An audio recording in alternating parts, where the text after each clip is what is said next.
ওয়ানফিকু মিম্মা রাযাকনাকুম মিন ক্বাবল আন ইয়াতিয়া আহাদাকুমুল মাউত। আমার রাস্তায় খরচ করো মৃত্যু আসার আগে।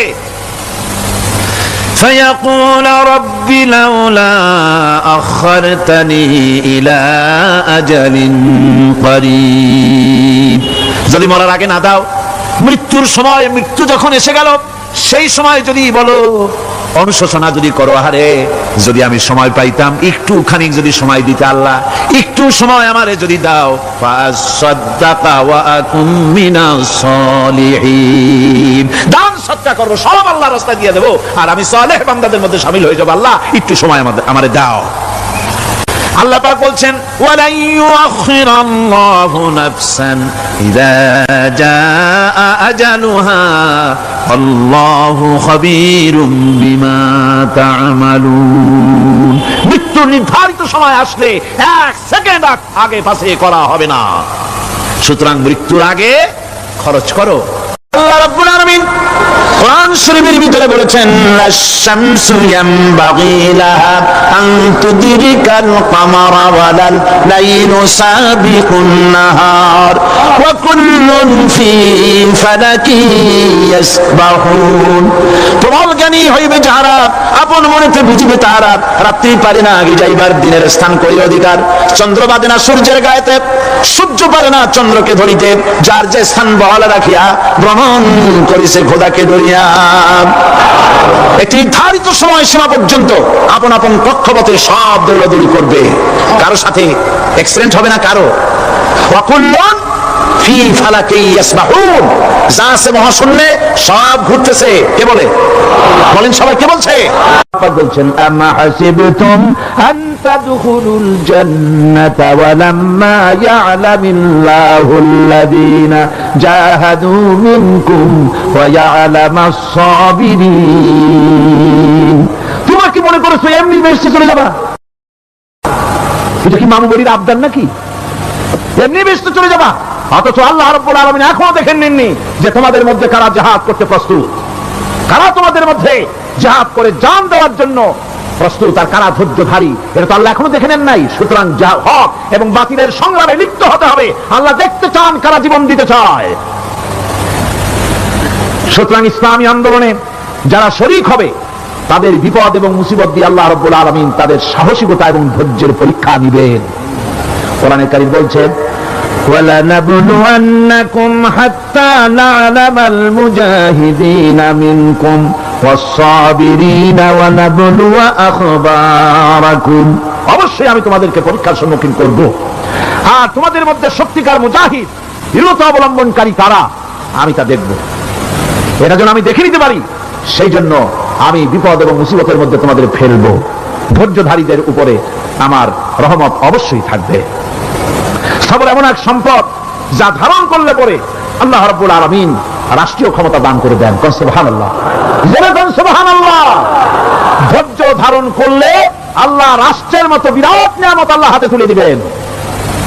তার প্রমাণ কোরআন শরীফ আল্লাহ বলছেন, বনী ইসরাঈলরা মিশর থেকে যখন বহিষ্কার হয়ে গেল, তাদের যখন পা রাখার কোনো জায়গা থাকলো না, বনী ইসরাঈলরা মিশর থেকে যখন বহিষ্কার হয়ে গেল, এরপরে আল্লাহ পাক তারা যখন ধৈর্য অবলম্বন করলো, আল্লাহ পাক তাদের ব্যাপারে বলছেন, ওয়া আওরাসনাল কওমাল্লাযীনা কানু ইসতাদআফুনা মাশারিকাল আরদি ওয়া মাগারিবাহাল্লাতী বারাকনা ফিহা।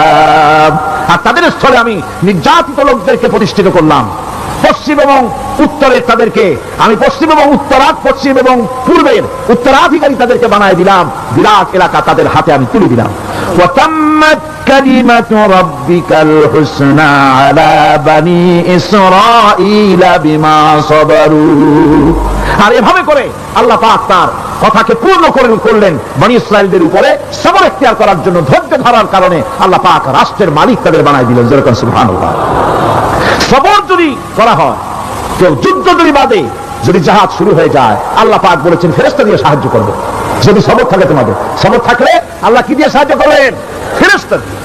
কোরআনে কারীম বলছি, বালা ইন তাসবিরু ওয়া তাত্তাকু ওয়া ইয়াতুকুম মিন ফাওরিহিম হাদা ইউমদিদুকুম রাব্বুকুম বিখামসাতি আলাফিন মিনাল মালাইকাতি মুসাউমিমিন।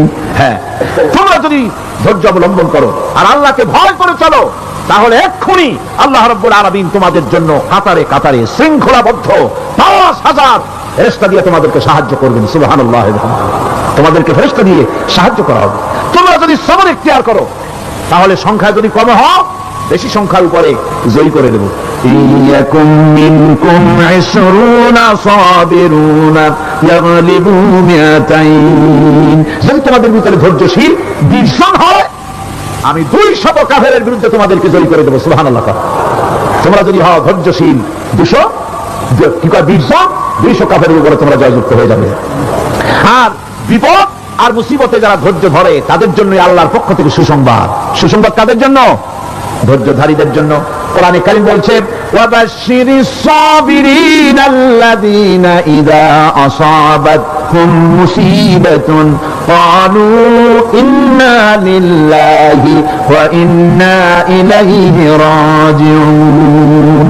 সুসংবাদ সেই সব ধৈর্যশালীদের জন্য যারা নাকি বিপদ এবং মুসিবতে আসলে যারা বলে, কি বলে? পড়েন আমার সাথে, ইন্না লিল্লাহি ওয়া ইন্না ইলাইহি রাজিউন। এটা শুধু আমাদের লোকেরা কি মরলে পড়ে, এটা শুধু মরার সময় নয়, বরং যে কোনো বিপদ আর মুসিবত এলে মুমিন বান্দা যারা, তারা কি পড়বে? ইন্না লিল্লাহি ওয়া ইন্না ইলাইহি রাজিউন। নিশ্চয়ই নিশ্চয়ই আমরা আল্লাহর জন্য এবং আমাদের সকলকেই আল্লাহর কাছে ফিরে যেতে হবে, প্রত্যাবর্তিত হতে হবে। সবরকারীদের জন্য রয়েছে জান্নাতের সুউচ্চ সম্মানের জায়গা। জান্নাতে সবচেয়ে সম্মানজনক জায়গা আল্লাহ রাব্বুল আলামিন ধৈর্যশালীদেরকে দান করবেন। কোরআনে কারীম বলছে, উলাইকা ইউজজাউনাল গুরফাতা বিমা সাবারু ওয়া ইউলাক্কাউনা ফিহা তাহিয়াতাও ওয়া সালামা। এরা হলো সেই সব লোক যাদেরকে প্রদান করা হবে বেহেশতের সুউচ্চ মঞ্জিল, কারণ তারা সবর ইখতিয়ার করেছিল, তারা সবর করছিল, এই জন্য বেহেশতের সবচেয়ে ভালো জায়গা তাদের দেওয়া হবে। কোন আলহামদুলিল্লাহ, যারা কোন আলহামদুলিল্লাহ। এবং জান্নাতে সবরকারীদেরকে সম্বর্ধনা দেওয়া হবে, সম্বর্ধনা দেওয়া হবে। খালিদিনা ফিহা হাসুনাত মুস্তাকাররান ওয়া মুকামা। চিরদিন তারা জান্নাতের ভেতরে বসবাস করবে এবং কতই না সুন্দর, কতই না উত্তম জায়গা সবরকারীদের জন্য আল্লাহ বেহেশতের মধ্যে রেখে যাবেন। জান্নাতে প্রবেশ করার সাথে সাথে চতুর্দিক থেকে ফেরেশতারা ছুটে আসবে সবরকারীদের জন্য।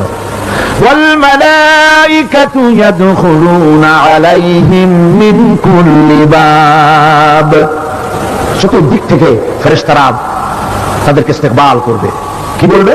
সালামুন আলাইকুম বিমা সাবারতুম ফানি'মা উকবাদ-দার। তোমাদের প্রতি শান্তি বর্ষিত হোক, কারণ তোমরা পৃথিবীতে সবর অবলম্বন করেছিল। কতই না উত্তম জায়গা, কতই না সুন্দর জায়গা আল্লাহ রাব্বুল আলামিন সবরের বিনিময়ে তোমাদেরকে দান করেছেন। সুতরাং এই সবর হচ্ছে মুসলমানদের জন্য সবচেয়ে বড় নিয়ামত। আজ আমার তো মনে হয় পৃথিবীতে মুসলমানরাই সবচেয়ে বেসবর। ট্রেনে যাবে, বসা নিয়ে বেসবর, টিকিট নিয়ে বেসবর, বাসের মধ্যে বেসবর, বাজারে যাবে বেসবর, স্কুলে যাবে বেসবর, যেখানে যান সব জায়গায় আমরা বেশি অধৈর্য, ঠিক কিনা? কর সামান্য সামান্য জিনিস নিয়ে ঝগড়া করা, মারামারি করা, এই হচ্ছে আমাদের ট্র্যাডিশন। ধৈর্য অবলম্বন করতে হবে জীবনের সকল ক্ষেত্রে। এই ধৈর্য আমাদেরকে রক্ষা করতে হবে। এই ধরনের ধৈর্য যদি আমরা অবলম্বন করতে পারি, তাহলে আল্লাহ পাক বলছেন, উলাইকাল্লাযীনা সাদাকু ওয়া উলাইকা হুমুল মুত্তাকুন। এরাই হলো ঈমানের দাবিতে সত্যবাদী। কোন আলহামদুলিল্লাহ। কারা কারা? না না, শুধু সবরকারী না। এই যে 10টা পয়েন্ট বলা হলো, কয়টা পয়েন্ট বলা হয়েছে? 10টি পয়েন্ট। সেই 10টি পয়েন্ট যারা পালন করবে, এরা হলো ঈমানের দাবিতে সত্যবাদী, আর এরাই হচ্ছে প্রকৃতপক্ষের মুত্তাকি। আমরা মুত্তাকি বুঝি দাঁতে ছাতা, দাড়ি দাড়ি আশ্রয় না, জাব্বা জুব্বা গায়ে দিয়ে কোনো জায়গায় পড়ে থাকে, এটা বড় মুত্তাকি, খুব পরেজগার। সালার সত্তর যদি পড়ে তাহলে তো আরো বড় পরেজগার। জি, আর যদি কাপড় চোপড় মোটেও না থাকে তাহলে তো খাজা বাবা হয়ে গেল। আর আল্লাহ বলছে মুত্তাকি কারে কয়? শোনো, এরা কয় মুত্তাকি যাদের মধ্যে এই 10টা গুণ আছে। এই 10টি সত্য যদি সম্পাদন করতে পারি, যদি আমল করতে পারি, জীবন ধন্য হয়ে যাবে। সেই 10টি কথা আমি আবার আপনাদের স্মরণ পটে তুলে দিতে চাই, প্যাকেট করে পকেটে উঠাই দিতে চাই, যেন বাড়ি নিয়ে যেতে পারেন। 1 নম্বর হচ্ছে 10টি পয়েন্টের 1 নম্বর আল্লাহর প্রতি ঈমান। 1 নম্বরে আল্লাহর প্রতি ঈমান, 2 নম্বরে পরকালের প্রতি ঈমান, 3 নম্বরে ফেরেশতাদের উপর ঈমান, 4 নম্বরে কিতাবের প্রতি ঈমান, 5 নম্বরে নবীদের প্রতি ঈমান, 6 নম্বরে সহায় সম্বলহীন, নিকটবর্তী আত্মীয়, ইতিম, মিসকিন, প্রবাসী, মুসাফির, সাহায্য প্রার্থী এদেরকে মুক্ত করার জন্য এদেরকে সাহায্য প্রদান করা, 7 নম্বরে নামাজ প্রতিষ্ঠা করা, 8 নম্বরে যাকাত আদায় করা, 9 নম্বরে ওয়াদা পালন করা, 10 নম্বরে সবর এখতিয়ার করা। কয়টা হলো? এই 10টি কাজ যদি আমরা পালন করতে পারি, বিপদে মুসিবতে ধৈর্য ধারণ করতে পারি, যত মুসিবত আসুক, আসলে এগুলি কিছু না। মুসিবত আল্লাহ টেস্ট করবেন, মুসিবত দিয়া আল্লাহ টেস্ট করেন। দেখা যায় যে ওদের শক্তি খুব বেশি, চোখে আপনি দেখতে পারেন, কিন্তু আল্লাহ বলছেন ইন্না কায়দা শাইতানে কানা দাঈফা। বাতিলরা হলো শয়তান, বাতিলরা কি? আর ওদের চক্রান্ত আসলেই দুর্বল, এদের চক্রান্ত আসলে কি? দুর্বল। কাজেই এগুলিকে ভয় করা যাবে না। বিপদে মুসিবতে ধৈর্য ধারণ করে যদি অগ্রসর হওয়া যায়, তো আল্লাহ রাব্বুল আলামিন এই 10টি পয়েন্ট যদি আমল করা যায়, দুনিয়ার শান্তি পাবো, আখিরাতেও শান্তি পাবো। যত মুসিবত আসুক, বিপদ আসুক, ধৈর্যের সাথে মোকাবেলা করতে হবে। ধৈর্যের অর্থ কি? আমি আগেই বলেছি, ধৈর্যের অর্থ হচ্ছে অবিচলতা, দৃঢ়তা, বরদাস্ত করা, সহিষ্ণুতা, ধীরতা, স্থিরতা। ধৈর্যের অর্থ এটা নয় একজন একটা থাপ্পড় মারলো আর আপনি বলবেন যে বাবা ব্যথা পাইছো নাকি, তাহলে আরো একখান থাপ্পড় দিয়ে দাঁত আমার সব মিলে ভালাই দেয়। এর নাম ধৈর্য নয়। ধৈর্য হচ্ছে পরিস্থিতির মোকাবেলা করতে হবে সাহসিকতার সাথে, এর নাম হচ্ছে ধৈর্য। ওই যে আমি একটা দৃষ্টান্ত দিয়ে থাকি, এক সাপ একবার মুরিদ হয়েছিল এক পীর সাহেবের কাছে। পীর বলছিলেন যে আমি তো এইসব সাপ টাপ মুরিদ বানাই না। না হুজুর, আমারে বানান। তারপরে মুরিদ বানায় কিছু অভিজ্ঞতা শিখাই দিল, আর বললো খবরদার কাউকে দংশন করবে না। ঠিক আছে, সেটা জিজ্ঞাসা শুরু করে দিয়েছে। এর মধ্যে জমিনে রাখাল আসছে, ধান কাটছে, ধানগুলো নিবি কি করে, দড়ি দাঁড়ি পাচ্ছে না। কি করা যায়, বান্ধব কি দিয়া? সন্ধ্যার পর অন্ধকারে দেখে যে দড়ি একটা পড়ে আছে। ও যে কি দড়ি তা তো ওরা বুঝে নেই। ওইটারি নিয়ে ধান রেখা চাইয়া লেজ দিয়ার মাথা দিয়ে এরকম করে বাসে বেড়াতে বাঁধছে। সাপ তখন বলতেছে, হায় হায় রে, কেবল যে মুড়ি ধরছি, তা না হলে তুই ঠিক পাইছি যে আমি কি ধরনের দড়ি। এরপরে নিয়ে বাড়ি নিয়ে ভাড়াই গেছে, বেড়ে খুলে সাপটার ঘাড় গেছে মস্কিয়া। বহুত কষ্ট করে হুজুরের বাড়ি গিয়ে হাজির। কাজে হুজুর কি একখান জিকের শিখাইলেন, আমার তো ঘাটটার মুসকে শেষ। আশ্চর্য কথা, কত মানুষ মুড়ি ধরলো, কত কিছু মুড়ি ধরলো, কারো তো জিকের করলে ঘাড় মস্কে যাবে কেন, এটা কেমন কথা? কয় হুজুর ঘটনাই। আরে বেটা ঘটনা এইটা, তুই কি করছিলি? কয়ে আপনি যে নিষেধ করছেন দংশন করতে, আমি তো দংশন করতে পারিনি। আরে বেটা, দংশন করতে নিষেধ করছিলাম, ফোস করতে তুমি নিষেধ করি নাই। তোরে যখন দড়ি মনে করে হাত দিছিল, ফোস করে উঠতি, ওই রাখা লাভ দিয়া বর্ডার পার হইয়া দিল্লি চলে যেত। কাজী ধৈর্যের মানে শীত হয়ে পড়া না। ধৈর্য মানে অবিচলতা, দৃঢ়তা নিয়ে শক্তি সঞ্চয় করে আল্লাহর উপরে ভরসা করে বাতিলের বিরুদ্ধে ঝাঁপিয়ে পড়তে হবে, বাতিল উৎখাত হতে বাধ্য হবে।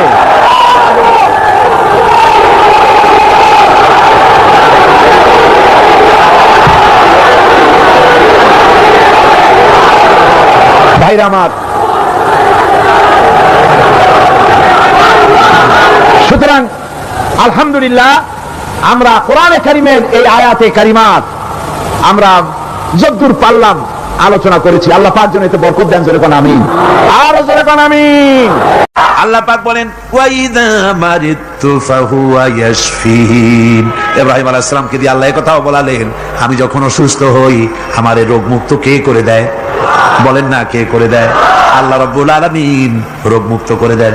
হযরত আইয়ুব আলাইহিস সালামের ঘটনা কোরআনে কারীমের মধ্যে আল্লাহ রাব্বুল আলামিন উঠায় দিয়েছেন, বলে দিয়েছেন, যাতে করে মুমিনেরা মনের মধ্যে আল্লাহর প্রতি আশা ভরসা আনতে পারে।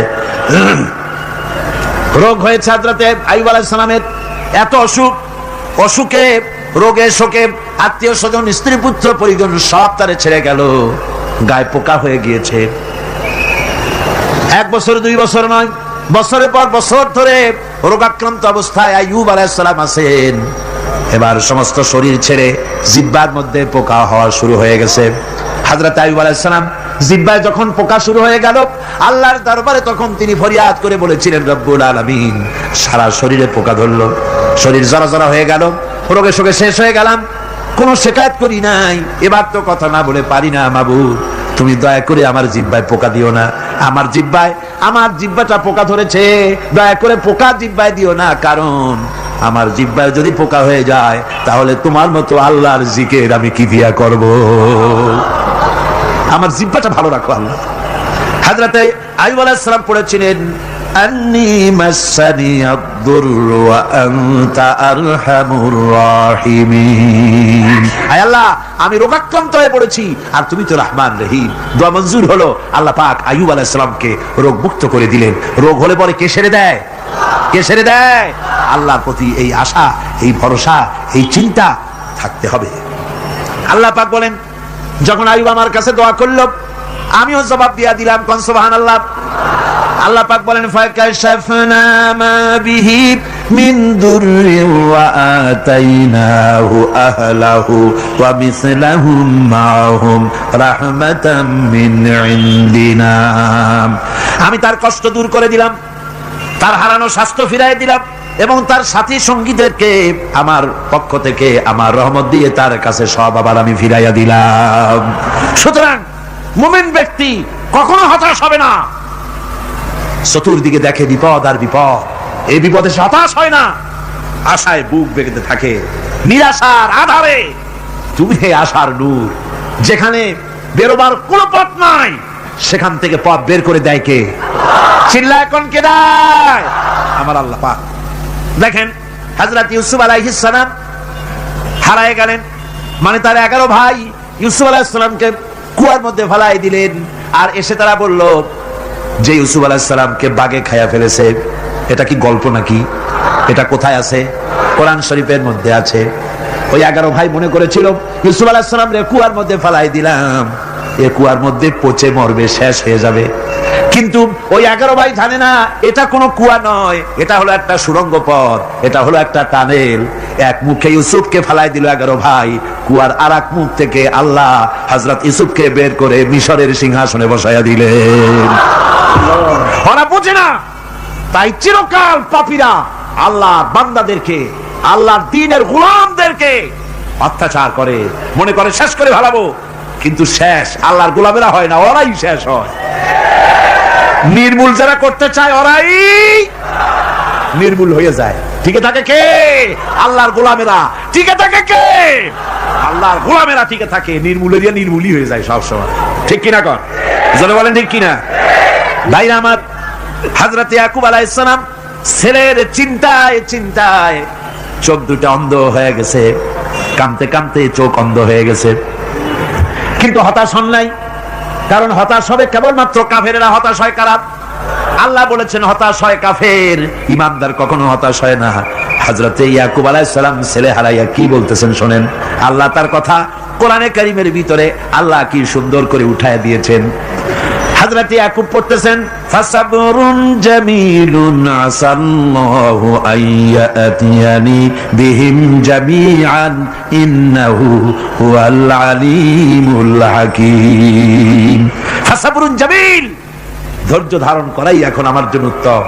আমি এখন ধৈর্য ধারণ করব, হয়তো শীঘ্রই আল্লাহ আমার যাদের হারাইছি তাদের সকলকে আল্লাহ আমার কাছে ফিরিয়ে দিবেন। তিনি সুবিজ্ঞ, তিনি প্রচন্ড ক্ষমতার মালিক।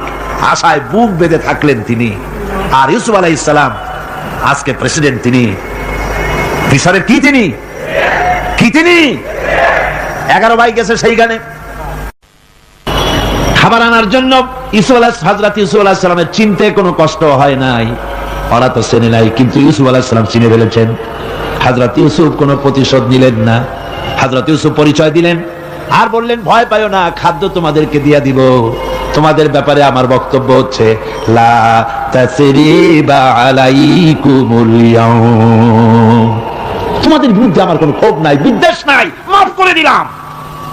এই জামাটা নিয়ে যাও, আমার আব্বার জন্য এই জামাটা নিয়ে যাও। জামা নিয়ে যাচ্ছে মিশর থেকে। কোথায়? কেনান। কোথায়? মিশর। মিশর থেকে ইউসুফ আলাইহিস সালামের জামা নিয়ে ছেলেরা কেনানের দিকে যাচ্ছে। আর এদিকে হযরত ইয়াকুব বলতেছেন, আমি যেন আমার নাকের ভিতরে ইউসুফের গন্ধ পেতেছি। সুবহানাল্লাহ।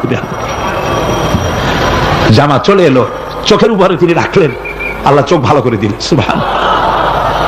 ভাইরা আমার, এই জন্য যারা নাকি যারা আল্লাহর উপরে ভরসা করে, আল্লাহর ঈমান যাদের মধ্যে এসে যায়, ঈমান বিল্লাহর বড় উপকার হলো সে হতাশ হয় না, যত বড় বিপদ হোক হতাশ হয় না। দেখেন ইউসুফ আলাইহিস সালামকে কেমন করে জুলাইখা ঘেরাও করে ফেলে দিয়েছে, দরজা বন্ধ, তালা বন্ধ, জানালা বন্ধ, সিটকানি মারা, খিল মারা, তালা দেওয়া, বেরোবার কোনো পথ নাই, চতুর্দিকে নগ্ন চিত্র। এবার জুলাইখার কুপ্রে প্রবৃত্তিকে চরিতার্থ করতে হবে, খারাপ কাজ করতে হবে, বেরোবার পথ নাই। হযরত ইউসুফ আলাইহিস সালাম তিনি জানেন দরজা সব বন্ধ, পালাবার পথ নাই, কিন্তু আল্লাহ রাব্বুল আলামিনকে তিনি ভয় করলেন।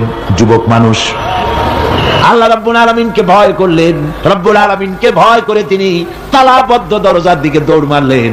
রব্বুল আলামিন আপন কুদরতে সবগুলি দরজা খুলে দিলেন। ওয়া মান ইয়াত্তাকিল্লাহা ইয়াজআল লাহু মাখরাজা, যে ব্যক্তি আমারে ভয় করে, আমার পথে চলতে চায়, আমি রাস্তা খুলে দেই। সুবহানাল্লাহ বিহামদিহি। সুতরাং ইমানে বুক বাঁধো জওয়ানেরা, তরুণেরা, হতাশ হওয়ার কোনো কারণ নাই, আশায় বুক বেঁধে থাকো। আপনারা বলেন এই পৃথিবীতে ইউনূস আলাইহিস সালাম যে বিপদে পড়ছিলেন, এর চাইতে বড় বিপদ পৃথিবীতে কিছু হতে পারে? আপনাদের চিন্তায় বুঝি পারে? এই দিকের লোকেরা কথাই কয় না মুঠো। কি বলেন পারে? এত বড় বিপদ চিন্তাও করা যায়। কোরআনে কারীমের মধ্যে আল্লাহ রাব্বুল আলামিন বলেন ওয়াযান্নুন ইয যাহাবা মুগাদিবান ফাযান্না আন লান নাকদিরা আলাইহি। ইউনূস আলাইহিস সালামকে যখন মাছে গিলে ফেলে দিল, মাছ এবার পানির অতল তলদেশে চলে গেছে। মাছের পেটের ভিতরে দরজা নাই, জানালা নাই, ছিদ্র নাই, পালাবার কোনো পথ নাই। আছে? আছে? ফানাদা ফিল যুলুমাতি আন লা ইলাহা ইল্লা আনতা সুবহানাকা ইন্নী কুনতু মিনাজ জালিমিন। জানেন নাই দোয়া? পড়েন সবাই, লা ইলাহা ইল্লা আনতা সুবহানাকা ইন্নী কুনতু মিনাজ জালিমিন। হায় আল্লাহ, তোমার পবিত্রতা ঘোষণা করতেছি, তুমি ছাড়া কেউ নাই, আমার তো আর বাঁচার উপায় নাই, আমি আমার উপরে জুলুম করেছি, আর তোমার পবিত্রতা ঘোষণা করতেছি। জিকির করতেছেন তিনি মাছের পেটের মধ্যে বসে। আল্লাহ রাব্বুল আলামিন বলেন ইউনূস আলাইহিস সালাম মাছের পেটের ভিতরে বসে যে চিৎকারটা মারলেন, দুনিয়ায় কোনো তার বন্ধু বান্ধবেরা শোনে নাই, কোন রাজা বাদশারা শোনে নাই। মাছের পেটের মধ্যে ফানাদা ফিল যুলুমাত, যুলুমাত হলো জমায় কাসির, এখানে তিনটা অন্ধকার ছিল। কয়টা অন্ধকার? একটা হলো মাছের পেটের অন্ধকার, একটা হলো রাতের অন্ধকার, আরেকটা হলো পানির অন্ধকার। ত্রিবিধ অন্ধকারের ভিতর থেকে ইউনূস আলাইহিস সালাম হতাশ হয়ে যান নাই, তিনি চিৎকার মেরে আল্লাহরে ডাক দিলেন। আল্লাহ কয় আমি ডাক শুনছি, কেউ তোমার ডাক শুনে নাই, আমি তোমার আরশের মালিক, আমি আল্লাহ শুনতে পেয়েছি, শুধু শুনি নাই, জবাব দিয়া দিলাম। فاستجبنا له ونجيناه من الغم وكذلك ننجي المؤمنين। পড়েন না সবাই, فاستجبنا له ونجيناه من الغم وكذلك ننجي المؤمنين। আমি আল্লাহ পাক বলেন আমি ইউনূসের ডাক শুনলাম, ডাকে জবাব দিয়া দিলাম, আর মাছের পেটের ভিতরে বেদনার সৃষ্টি করে দিলাম। মাছ এবার ভেসে উঠলো, মাছের আর এখন কোন উপায় নাই বমি করা ছাড়া। মাছ কিনারায় চলে এলো, ইউনূসকে বমি করে ফেলে দিল। আল্লাহ কয় শোনো দুনিয়ার মানুষেরা, শুধু ইউনূস আলাইহিস সালামকে নয়, ওয়া কাযালিকা, এইভাবে করে আমার মুমিন বান্দারা যদি বিপদে পড়ে আর আমারে ডাকে, আমি রব্বুল আলামিন এইরকম বিপদ দিয়া বাঁচায়া দেব। বিপদ থেকে বাঁচাবেন কে? সুতরাং গতকালকের মতো আবারও বলি, বিপদ আসতে পারে মুসলমানেরা মাজারে দৌড়ায় বেশি। কন নাউজুবিল্লাহ, জোরে কন নাউজুবিল্লাহ। বিপদ আসে আর মাজারে চলে যায়, যাইয়া সেখানে কাঁদে, মাজারের উপরে মাথা ঘা দিতে থাকে, পয়সা দেয়, মুনাজাত করে, কাঁদতে থাকে, মাজারওয়ালার কাছে বিপদ মুক্তি চায়। নাউজুবিল্লাহ পড়ে, আবারও কন নাউজুবিল্লাহ। বিশ্বাস করুন আমার ভাইরা, বিশ্বাস করুন, আল্লাহর কোরআন আমার হাতে। মাজারওয়ালার কাছে কানলে পরে ওই মাজারে যিনি শুয়ে আছেন, আল্লাহর কসম তার কোনো ক্ষমতা নাই আপনাকে বিপদ থেকে বাঁচাতে পারে। আছে ক্ষমতা? আসলে বলেন আছে? বিপদ থেকে বাঁচাবে কে? কে বাঁচাবে? আল্লাহ। আপনারা টাকা দেন আর ওই টাকাগুলি ওইখানে মাজারে বৈশা জনমের খাওয়া খায় মাজারের পাহারাদার এক শ্রেণীর পান্ডারা। টাকাগুলা মাথায় দেখবেন মাজার কেন্দ্র করে লাল লাল চাদর গায়, তারপরে চট, মাথায় জট, দাড়িতে জট, দাড়িতে জট আর মোষ। হাইরে মোষ! 6টা টর্চ লাইট দিয়েও যদি আপনি খোঁজেন মুখ তালাশ করে পাবেন না, এত মোষ। সমানে গাঁজা খায় আপনার পয়সা দিয়ে, ধর্মের নামের ব্যবসা করে। যাই দেখেন মাজার গুলো, প্রত্যেকটা মাজারে 5টা 10টা লোক বসা আছে। ঘাট ধরে বের করে দাও আর বলো মাজারে বসে আছো কেন? মসজিদে যাও। কোথায় যাবে? কোথায় যাবে? মসজিদে। আল্লাহর থামো, আল্লাহর ওলিদের মাজার ঘেরাও করে রেখে দাও, যত্ন করে রেখে দাও। গরু, ছাগল, ভেড়া হাবিজাবি কিছু যেন যেতে না পারে, যত্ন করে রাখো, সম্মান দিয়ে রাখো।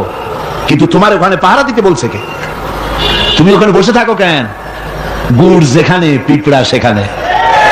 পয়সা দেওয়া বন্ধ করে একটারও পাবেন না ওখানে, ঠিক কিনা কর? সব ধান্দাবাজ পয়সার লোভে ওখানে বসে থাকে, গাঁজা খায়, মদ খায়, নামাজ পড়ে না। আর আপনার টাকা দিয়া খোঁজ নিয়ে দেখেন মাজারের মুতল্লি যত আছে সব বাসের মালিক, ট্রাকের মালিক, কোটি কোটি টাকার ব্যবসা করে। সুতরাং এগুলি ছাড়েন, এ ধান্দাবাজি বন্ধ করুন। মাজারের সাথে কোনো সম্পর্ক নাই। মুসলমানের সম্পর্ক কেবল মসজিদের সাথে। কিসের সাথে? মসজিদের সাথে সম্পর্ক করে। আমার বন্ধুগণ, বিপদ আসলে পরে কবরের কাছে যাওয়া নয়, বিপদ আসলে পরে মসজিদে যান, 2 রাকাত কাজায়ে হাজাতের নামাজ পড়েন। রাসূলুল্লাহ পড়েছেন, কাজায়ে হাজাতের নামাজ পড়েন, সিজদায় পড়ে গিয়ে আল্লাহর কাছে কাঁদেন, আপনার বিপদ আল্লাহ রব্বুল আলামিন দূর করে দিবেন। আরে এমন আল্লাহরে থুইয়া কি যে বলবো, মানুষের যে কি হইছে। আমি সিলেটে দেখেছি শাহজালাল রহমতুল্লাহ আলাইহি, আল্লাহর ওলি, শাহ আমানত আল্লাহর ওলি, শাহ মাখদুম আল্লাহর ওলি। এই ওলিরা কোনদিন বলে যায় নাই যে আমার মাজারে পাহারা দিয়ে তোমরা টাকা আদায় করো। বলছে কেউ? শাহজালাল রহমতুল্লাহ আলাইহির মিশন কি ছিল আর এই পাগলেরা করে কি? হযরত শাহজালালের তরবারি আজও আছে। আমি তরবারি দেখেছি, দোধারি তরবারি হাতে নিয়ে এসেছেন। এক হাতে ছিল তরবারি আর এক হাতে ছিল আল্লাহর কোরআন। যখন সিলেটে ঢুকলেন গৌর গোবিন্দ তার সব কিছু, তিনি আজান দেওয়ালেন। আজান শোনা মাত্র মূর্তিগুলো কাঁপতে লাগলো। গৌর গোবিন্দের কলিজা গলার কাছে চলে আসছে। জিজ্ঞেস করছে ব্যাপারটা কি, এরকম হচ্ছে কেন? জ্যোতিষীরা বলল জবন এসেছে, মেলেচ্ছ এসেছে, আর উপায় নাই। শাহজালাল রহমতুল্লাহ আলাইহি তিনি বসলেন গেটের কাছে। এবার সব পালাচ্ছে। গৌর গোবিন্দ বলল সাপুরিয়াদের ডেকে যে আমারে একটা বাক্সের মধ্যে ভরিয়া সাপ বলে চালাই দিও, আমি সামনে পড়তে চাই না। ভয়তে কলিজা গলার কাছে চলে আসছে শুধু আজান শুনে। এরপরে লোক সব চলে যাচ্ছে, উনি দেখতেছেন যাও যাও যাচ্ছে সব। তারপরে ঝুড়িতে করে যাচ্ছে সাপুরিয়ারা, তোমাদের মধ্যে কি সাপ? যাও যাও যাও। এরপরে বড় একটা বাক্স, ওইটার মধ্যে কি? কাজে হুজুর আমরা সাপ খেলা দেখি, এর মধ্যে সাপ। নামাও, আমি সাপ খেলা দেখবো, নামাও ওটা। এরপরে বাক্স খুলছে, দেখে যে আসল সাপ বাইর হয়েছে। গৌর গোবিন্দ বললো যে আমার রাজত্ব ছেড়ে দিলাম, আমারে জানে বাঁচা। শাহজালাল রহমতুল্লাহ আলাইহি বললেন আমি তো মারতে আসি নাই, আমি তো হত্যাকাণ্ড করতে আসি নাই, আল্লাহর দ্বীনকে নিয়ে এসেছি। তিনি ক্ষমা করে দিলেন। সেই শাহজালাল রহমতুল্লাহ আলাইহির মাজারে লোকেরা বিভিন্ন জায়গা দিয়ে যায়, বাস ভরে ভরে যায়, যাইয়া চাদরের উপরে যাইয়া মাথা ঘা দিতে থাকে আর কামতে থাকে। কতগুলো গজাল মাছ আছে, বিরাট বিরাট গজাল, গায়ে সাতলা পড়ে গেছে, দেখলে মনে হয় যেন রিটায়ার্ড অফিসার, এরকম মোটা। ওগুলারে মুড়ি খাওয়ায়, কলিজা খাওয়ায়। একটা কুয়া আছে, পানি এত পচা, কয় যে এইটার আর এক মুখ হলো জমজমের সাথে মিশানো। নাউজুবিল্লাহ। হায়রে মানুষ, মুসলমানের আকীদা হয় এত খারাপ, আকীদা বত্তর হয়ে গিয়েছে। এগুলি ধর্মের নামের ব্যবসা। এগুলি জোরে বলেন কি? এই ব্যবসা বন্ধ করতে হবে, এই ব্যবসা বন্ধ করতে হবে। এরা ধর্মের নামের লুটেরা। চাদর দিয়ে, আগরবাতি দিয়ে, মোমবাতি দিয়ে সেজদা দিয়ে মুশরিক হয়ে যাচ্ছে, ইসলাম থেকে খারিজ হয়ে যাচ্ছে। আমার কাছে রিপোর্ট এসেছে প্রচন্ড ভিড়ে মানুষের কষ্ট হচ্ছে, তো কি করা যাবে? আমি বললাম ভিড়, আর আপনার যদি ভিড় দেখতে চান তাহলে তো সব লোক দাঁড়ায় যাবে, আপনাদের তো দেখার দরকার নেই। একটু চেপে চেপে বসেন আর জোরে সোরে জিকির করেন, লা ইলাহা ইল্লাল্লাহ, লা ইলাহা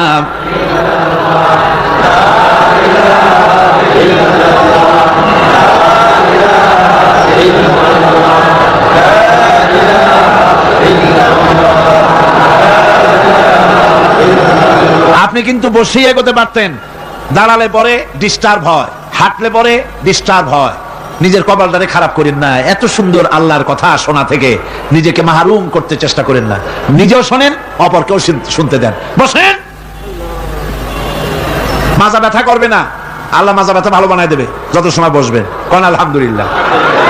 আপনারা বসছেন যে জায়গাটায়, এটা বেহেশতের টুকরা। এটা কি? এটা প্যারেড ময়দান নয়। মাজালিসুল ইলম হিয়া রাউযাতুম মিন রিয়াদিল জান্নাহ। হযরত আলী বলেছেন, যেখানে ইলম চর্চা হয়, কোরআন আলোচনা হয়, হাদিস আলোচনা হয়, সেটা কোনো সাধারণ জায়গা না, সেটা জান্নাতের টুকরা হয়ে যায়। জোরে বলেন সুবহানাল্লাহ। কাজী বেহেশত থেকে শয়তানের জন্য বাইর করিয়া না দেয়, সতর্ক থাকেন। শয়তান কি চায় যে আপনি সারাক্ষণ শোনেন? কি কোন চায়? চায় না। শয়তানের খপ্পরে পড়েন না, বসেন আর শোনেন। ইমানদার যখন বিপদে জর্জরিত হতে থাকে তখন সে ভেঙে পড়ে না, তখন অন্ধকারের বিপদের অন্ধকার বিদীর্ণ করে আলোর এক প্রভা তার চোখের সামনে উদ্ভাসিত হয়ে ওঠে। সেটা কি? সেটা হলো আল্লাহ রাব্বুল আলামিনের বাণী, ফাইন্না মাআল উসরি ইউসরান, ইন্না মাআল উসরি ইউসরা। আল্লাহ পাক বলেন, জেনে রাখো, দুঃখ এবং কষ্টের সাথে রয়েছে সুযোগ আর সুবিধা, আর অসচ্ছলতার সাথে রয়েছে উদার সচ্ছলতা। জোরে কোন সুবহানাল্লাহ। কাজে ভয় পাওয়ার কারণ নাই, হতাশ হওয়ার কারণ নাই। মন আশায় বুক বেঁধে রাখো। গুনাহ করেছ, হতাশ হয়ো না। যুবকদের গুনাহ করা স্বাভাবিক। ইউনিভার্সিটির ছাত্র, কলেজের ছাত্র, প্রফেসর, শিক্ষক, অফিসার ঘুষ খেয়েছেন, জিনা করা হয়েছে, মদ খাওয়া হয়েছে, মিথ্যা কথা বলা হয়েছে, যাই কিছু করেন না কেন ভয় পাওয়ার কারণ নাই, নিরাশ হওয়ার কোনো দরকার নাই। আল্লাহ পাক ডেকে বলেছেন, কুল ইয়া ইবাদিয়াল্লাযীনা সারাফু আলা আনফুসিহিম লা তাকনাতু মির রাহমাতিল্লাহ। আরে আমার আল্লাহর মতো এত ভালো আর কেউ আছে? এত দরদ আর কারো আছে? আমার আল্লাহ বলেন, ও নবী আপনি শুনায় দেন, হে আল্লাহর বান্দারা, তোমরা যারা নিজেদের উপরে বাড়াবাড়ি করেছো, নিজেদের উপরে জুলুম করেছো, অত্যাচার করেছো, আমি আল্লাহর রহমত থেকে নিরাশ হয়ে যেও না। মানুষ যদি অপরাধ করে, বাপের সাথে অপরাধ করেছে, মায়ের সাথে অপরাধ করেছে, মা বাবা সন্তানের চাইতে এত বড় কল্যাণকামী তো আর কেউ নাই, কিন্তু মা বাবা কোনোদিন বলে না, আয় আমার ছেলে তোরে মাফ করে দেই, এরকম বলে নাকি? মন চায় ছেলে যদি মাপ চাইতো, খুশি হয়ে মাফ করে দিতাম, কিন্তু কেন যে আসে না, ডাকে না যে আয় মাফ করে দেই। মা বাপ আপনাকে এত ভালোবাসে, সেই মা বাপও আপনাকে বলে না যে আয় মাফ করে দেই। আমার আল্লাহ হচ্ছেন এমন আল্লাহ, আল্লাহ রাব্বুল আলামিন ডাকেন, এ বান্দা খুন করেছিস ফিরে আয়, জিনা করেছিস ফিরে আয়, হত্যা করেছিস ফিরে আয়, চুরি করেছিস ফিরে আয়, কুফরি করেছিস ফিরে আয়, সুদ খেয়েছিস, ঘুষ খেয়েছিস, মদ খেয়েছিস ফিরে আয়, এসে আমার দরবারে চোখের পানি ফেল, আমার দরবারে কাঁদাকাটি কর। ইন্নাল্লাহা ইয়াগফিরুয যুনুবা জামিআ ইন্নাহু হুয়াল গফুরুর রহিম। আমার দরবারে চোখের পানি ফেলে কাঁদ, আমি রব্বুল আলামিন জিন্দেগীর গুনাহ মাফ করে দেব। সুবহানাল্লাহ কোন, সুবহানাল্লাহ কোন। আমার কাছে কাঁদ, চোখের পানি ফেল। আল্লাহ রাব্বুল আলামিনের কাছে বান্দার দুইটা ফোঁটা বেশি প্রিয়। একটা হলো জিহাদের ময়দানে যে রক্ত ফোঁটা দেওয়া হয়, এটা আল্লাহর কাছে প্রিয়, আর আল্লাহর ভয়তে গুনার জন্য লজ্জা করে অনুশোচনা করে বান্দা যখন চোখের পানি ছেড়ে দেয়, আল্লাহর কাছে এটা অত্যন্ত প্রিয়। নবীজি বলেছেন, বান্দা যখন গুনার ভয়তে, আল্লাহর ভয়তে, জাহান্নামের ভয়তে অনুশোচনা করে যখন চোখ দিয়া পানি ছেড়ে দেয়, ওই চোখের পানি নাকের অর্ধেক আসতে না আসতে আল্লাহ রাব্বুল আলামিন বান্দারে মাফ করে দেন। আল্লাহ বরদাস্ত করতে পারেন না যে বান্দা কান্দে। আমার ভাইরা, আল্লাহ রহমত, এই পৃথিবীতে আল্লাহর রহমতকে 100 ভাগ করা হয়েছে। আল্লাহ রহমতের কত ভাগ? এই 100 ভাগের 1 ভাগ সারা পৃথিবীতে ছড়াই দেওয়া হয়েছে। আর 99 ভাগ কার কাছে? আল্লাহর কাছে। 1টা ভাগ দুনিয়া ছড়ানো হয়েছে আদম আলাইহিস সালাম থেকে নিয়ে এই পর্যন্ত, এখান থেকে নিয়ে কিয়ামত পর্যন্ত পৃথিবীতে যত মানুষ আসবে, যত প্রাণী আসবে, তাদের মধ্যে প্রাণী জগতেও গাবি তার বাছুরকে ভালোবাসে ঠিক কিনা, হাতি তার বাচ্চাকে ভালোবাসে ঠিক কিনা, মুরগি তার বাচ্চাকে ভালোবাসে কিনা, প্রত্যেক মাই তার সন্তানকে ভালোবাসে মানুষের মতো। এই ভালোবাসা, স্নেহ, এই মমতা, এই করুণা, এই মহব্বত 1টা ভাগ দুনিয়ায় দেওয়ার পর আপনি আর আমি যতটুকুন ভাগে পেয়েছি, সেই মহব্বতে, স্ত্রীর মহব্বতে অস্থির, মায়ের মহব্বতে অস্থির, সন্তানের মহব্বতে অস্থির। এখন চিন্তা করেন, 1টা ভাগ সারা পৃথিবীতে বিতরণ করার পর যেটুক পেয়েছি, তাতে যদি এত মহব্বত হয়, তাহলে এর 99 ভাগ মহব্বত যে আল্লাহর কাছে জমা আছে, এই বান্দার জন্য তার কত মহব্বত, এই বান্দার জন্য কত করুণতা, কত মহব্বতটা, কত দয়াটা। এজন্য আল্লাহ রাব্বুল আলামিন বলেছেন, নাব্বি ইবাদি আন্নী আনাল গফুরুর রহিম। ও আমার নবী, সুসংবাদ দিয়ে দাও, বান্দাদেরকে শোনায় দাও যে আমি আল্লাহ তাআলা ক্ষমাশীল আর দয়াবান। হুজুর কাঁদতেছিলেন, হযরত ওমর রাদিয়াল্লাহু তাআলা আনহু এসে দেখেন হুজুর একা কাঁদতেছে। হুজুর জিজ্ঞেস করছেন, হযরত ওমর জিজ্ঞেস করলেন, হুজুর আপনি কাঁদেন কেন একা একা? হযরত ওমর বলেন, আমি যখন প্রশ্ন করলাম, নবীজি বললেন, আমার কাছে কিছু আগে জিবরাইল এসেছিলেন। জিবরাইল এসে আমাকে বললেন, আল্লাহ পাক বলেছেন, হে আমার নবী, ইসলামের ভিতরে থেকে যে সমস্ত মানুষগুলো ইসলামের ভিতরে থেকে চুল আর দাড়ি পাকায় দিছে, কিয়ামতের দিন এই লোকগুলারে আমি শাস্তি দিতে আমার শরম হবে। হযরত ওমর বলেন, হুজুর উম্মতের জন্য কত বড় খোঁজ খবর এটা, আর আপনি কাঁদতেছেন। হুজুর বলেন, ওমর তুমি জানো না, আমার কান্নার কারণ ভিন্ন। আমার কান্নার কারণ হলো যে আল্লাহ রাব্বুল আলামিন কিয়ামতের দিন দাড়ি চুল পাকা বান্দারে শাস্তি দিতে শরম করবেন। সেই দাড়ি চুল পাকা বান্দাগুলি আল্লাহর সাথে নাফরমানি করতে শরম করে না। আমি এই লজ্জায় কাঁদতেছি। ভাইরা, হুজুর আল্লাহ পাক বলেন, ও আমার নবী, রাতের আধারে যখন একটা বুড়া আমার দরবারে হাত উঁচু করে, একটা বুড়া মানুষ রাতের আধারে যখন আমার দরবারে হাত উঁচু করে, আর যখন বলতে থাকে, রব্বুল আলামিন, আমার পেছনের জীবনটা বড় খারাপ করেছি, এমন কোন কাজ জীবনে করি নাই যা তোমার কাছে কিছু দাবি করতে পারি, সব রকমের নাফরমানি করেছি, আজ আমি বুড়া হয়ে গেছি, কামাই করতে পারি না, ছেলে আমাকে চোখে দেখতে পারে না, পুত্রবধূ আমাকে ঘরে জায়গা দেয় না, আমার স্ত্রী আমাকে দেখতে পারে না, রোজগার করতে পারি না, হাঁটতে পারি না, চলতে পারি না, সবার কাছে আমি তিতা হয়ে গেছি, আমি দাঁড়াতে পারি না, কোমরে ব্যথা পাই, হাঁটুতে ব্যথা পাই, চলতে পারি না, কানে শুনতে পাই না, চোখে দেখতে পারি না, আর তোমার কাছে কিছু চাইয়া নেব এমন ভালো কাজও করি নাই। এইভাবে যখন বান্দা কাঁদতে থাকে আমার দরবারে, ও আমার হাবিব আমার রহমতের দরিয়ায় জোশ মেরে যায়, আমার শরম হয় এই বুড়াটারে কেমনে খালি হাতে ফিরাইয়া দেই। সুবহানাল্লাহ, সুবহানাল্লাহ। আমার আল্লাহর এত দয়া, আমার আল্লাহর এত মায়া, এত মহব্বত। আমার আল্লাহ রাব্বুল আলামিন বলেন, ওয়াইযা সালাকা ইবাদি আন্নী ফাইন্নী করিব। ও আমার হাবিব, আমার বান্দা আমার ব্যাপারে প্রশ্ন করে, আমি বান্দার একদম নিকটে। কোরআন শরীফের ভিতরে যত জায়গায় রাসূলকে বলা হয়েছে সুয়ালের কথা, আপনাকে প্রশ্ন করা হয়, আল্লাহ তার জবাব কুল এই কথা বলে জবাব দিয়েছেন। যত জায়গায় সুয়াল এসেছে, যেমন কোরআনে কারীমের মধ্যে আল্লাহ পাক বলেন, ওয়ায়াসআলুনাকা আনিল মাহিদ, মেয়েদের হায়েজ সম্পর্কে জিজ্ঞাসা করা হয়, কুল হিয়া আযা, হে নবী আপনি বলুন। এভাবে করে কুল দিয়ে জবাব দেওয়া হচ্ছে। আবার প্রশ্ন করা হচ্ছে, ওয়ায়াসআলুনাকা আনিল আনফাল, এই গনিমতের মাল সম্পর্কে হুজুর আপনাকে, হে নবী আপনাকে প্রশ্ন করা হয়। আল্লাহ কুল দিয়া জবাব দিলেন। আল্লাহ বলেন আপনি বলেন, ওয়ায়াসআলুনাকা আনিল খামরি ওয়াল মাইসির। আল্লাহ পাক বলেন নবী আপনারে প্রশ্ন করা হয় কুল ফিহিমা ইসমুন কাবীর। আল্লাহ কুল দিয়া বললেন তুমি বলো।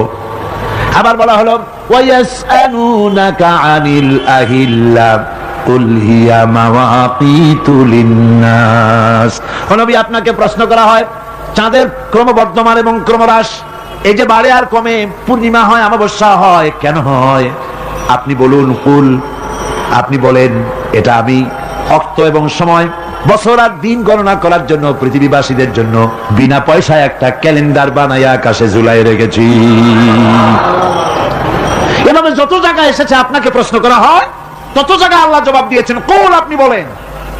গোটা কোরআন শরীফের ভিতরে এই একটি মাত্র জায়গা যেখানে বলা হয়েছে আপনাকে প্রশ্ন করা হয়। আল্লাহ এখানে বলতে পারতেন কুল, আপনি বলেন, আল্লাহ তোমাদের নিকটবর্তী, এভাবে জবাব হয় নাই। এটা কায়দাটা হলো এই, আল্লাহ বলতেছেন ওয়াইজা সালাকা ইবাদি, ও আমার নবী প্রশ্ন তো আমার বান্দারা আমার ব্যাপারে করেছে, এবার আপনার জবাবের কোনো দরকার নাই। প্রশ্ন আমার ব্যাপারে, আমি নিজে জবাব দিয়ে দেই ফা ইন্নী কারীব। ও বান্দা আমার ব্যাপারে প্রশ্ন করেছিস, জবাব আমি দেই, আমি তোর সবচাইতে বেশি নিকটে। সুবহানাল্লাহ, কত নিকটে? ওয়ানাহানু আকরাবু ইলাইহি মিন হাবলিল ওয়ারিদ। তোর যে রগ, এই শাহরগের চাইতেও আমি তোর বেশি কাছে। সুবহানাল্লাহ, আমারে ডাক, আমারে ডাক, কলিজা দিয়া ডাক, অন্তর দিয়া ডাক। মনের থেকে মানুষজনই ডাকে, মুখের ডাক আর মনের ডাক এক জিনিস নয়। দিল সে जो बात निकलती है असर रखती है पर नहीं मगर ताकते परवाज रखती है। দিল থেকে যে কথা বেরোয় তা প্রভাব বিস্তার করে, ডানা নাই কিন্তু ওড়ার ক্ষমতা রাখে। মনের কথাই ভিন্ন। মন থেকে, দিল থেকে, কলিজা থেকে, অন্তরের গভীর কন্দর থেকে মুহাব্বতের সাথে কেউ যদি একবার বলে আল্লাহ, বলেন আল্লাহ, আল্লাহ, আল্লাহ। আল্লাহ রাব্বুল আলামিন বলেন অন্তরের অন্তঃস্থল থেকে একটি বার যদি বান্দা বলেন আল্লাহ, আল্লাহ বলেন 70 বার সাড়া দিয়া জিজ্ঞেস করি বান্দা কি চাও, আমি তোমার কাছে আছি। সুবহানাল্লাহ, আমি তোর একদম কাছে, কি চাস বল, বল আমার কাছে। এমন দয়াবান, এমন মেহেরবান, এমন আল্লাহ আমাদের। সে আল্লাহ রাব্বুল আলামিন তিনি বলছেন ওয়াকালা রাব্বুকুম উদউনি আস্তাজিব লাকুম। তোমাদের রব বলেছেন আমারে ডাকো, আমি আল্লাহ ডাকের সাড়া দিয়া দেব। সুবহানাল্লাহ, কারে ডাকতে হবে? কারে ডাকতে হবে? এই বিশাল জনসমুদ্র একযোগে চিল্লায় কোন কারে ডাকতে হবে? কোন পীর সাহেবকে নয়, আল্লাহর কসম কোন খাজা বাবাকে নয়, ডাকতে হবে কারে? চিল্লায় কোন কারে? ওয়াকালা রাব্বুকুম উদউনি, তোমার রব তোমাকে বলতেছে আমারে ডাকো, আস্তাজিব লাকুম, আমারে ডাকবে আমি সাড়া দিয়ে দেব। সুবহানাল্লাহ, আল্লাহকে ডাকেন। কি চাই আপনার বলেন, কি চাই? আল্লাহর কাছে চান, আল্লাহ দিয়ে দিবেন। দেওয়ার জায়গা আল্লাহর কাছে চাইবেন, আল্লাহ দিবেন। দেওয়ার জায়গা, চাওয়ার জায়গা হলো সেজদায় পড়ে যাবেন। আমার ভাইয়েরা জায়গাটা চিনাই দিলাম। মাজারে যাওয়া লাগবে না, কবরে যাওয়া লাগবে না। 2 রাকাত নামাজ পড়ে সেজদায় পড়ে গিয়া যত বিপদ আছে, মুসিবত আছে, সেজদার মধ্যে চোখের পানি ছেড়ে দেন আর কেন্দে কেন্দে জীবনের কথা বলেন। আল্লাহ রাব্বুল আলামিন আপনার আওয়াজ শুনবেন আর দোয়া কবুল করে নেবেন। কাঁদতে হবে আল্লাহর কাছে। কার কাছে? আল্লাহর কাছে। সুম্মা ইস্তাগফিরুল্লাহ, আর এরপরে সে যদি আমি আল্লাহর কাছে ক্ষমা চাই, ইয়াজিদিল্লাহ গাফুরার রহিমা, সে আমি আল্লাহকে গফুর এবং রহিম হিসাবে পাবে। সুবহানাল্লাহ, আল্লাহকে গফুর এবং রহিম হিসাবে পাওয়া যাবে। সব আল্লাহকে বলতে হবে, গুনাহ মাফ চাইতে হবে। এই জন্য হুজুর সাল্লাল্লাহু আলাইহি ওয়াসাল্লাম দৈনিক 100 বার তওবা পড়তেন। কোন হাদিসে আছে 70 বার, কোন হাদিসে আছে 100 বার তওবা পড়তেন। নামাজের পরে তো প্রত্যেক নামাজই পড়তেন হুজুর, সালাম ফিরাতেন আর সাথে সাথে বলতেন আল্লাহু আকবার, আস্তাগফিরুল্লাহ, আস্তাগফিরুল্লাহ, আস্তাগফিরুল্লাহ। মনে থাকবে আপনাদের? মনে থাকবে? সালাম ফিরাইয়া কি বলবেন? না, সালাম ফিরাবার সাথে সাথে বলবেন আল্লাহু আকবার, তারপরে পড়বেন আস্তাগফিরুল্লাহ, আস্তাগফিরুল্লাহ, আস্তাগফিরুল্লাহ। তওবা করবেন, আল্লাহর কাছে সবসময় গুনাহ মাফ চাইতে থাকবেন, বিনীত থাকবেন। আল্লাহকে পাওয়া যাবে তাকে রহিম হিসেবে পাওয়া যাবে। সুতরাং ঈমান বিল্লাহ, আল্লাহর প্রতি ঈমান আনলে পরে চতুর্থ নম্বরের যে উপকারটা হবে সেটা হলো হতাশায় ভুগবে না, নিরাশায় ভুগবে না, আশায় বুক বেঁধে উঠবে, ঈমান মজবুত হবে, আল্লাহর কাছে মানুষ বিনয়ী হয়ে যাবে। এবার পঞ্চম নম্বরের উপকার আমি বলছিলাম, ঈমান বিল্লাহ, আল্লাহর প্রতি ঈমান আনলে পরে অসংখ্য উপকার হয়, অসংখ্য বৈশিষ্ট্য আছে। এর 6টা উপকারের কথা আমি বলবো। কয়টা? অসংখ্য উপকারের ভিতরে প্রধান 6টি উপকারের কথা বলবো। এর বললাম কয়টা? 4টে বলছি। এবার বলো পঞ্চম উপকারের কথা। আল্লাহর প্রতি আপনি পূর্ব পশ্চিমে কতবার মুখ ঘোরালেন, এটাই কিন্তু আপনার আসল সৎ কাজ নয়। আসল সৎ কাজ হলো আল্লাহর প্রতি ঈমান আনা। এই ঈমানের ব্যাপারে 3টা দিন আমরা পার করে দিলাম, এখনো কথা শেষ হয় নাই।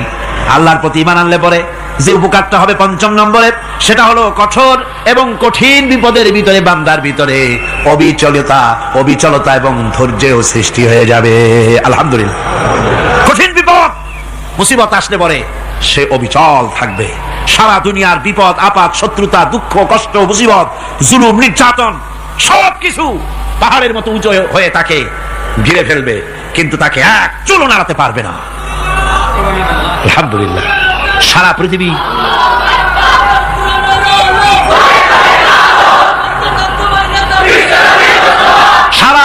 একদিকে আর সে একা একদিকে থাকবে।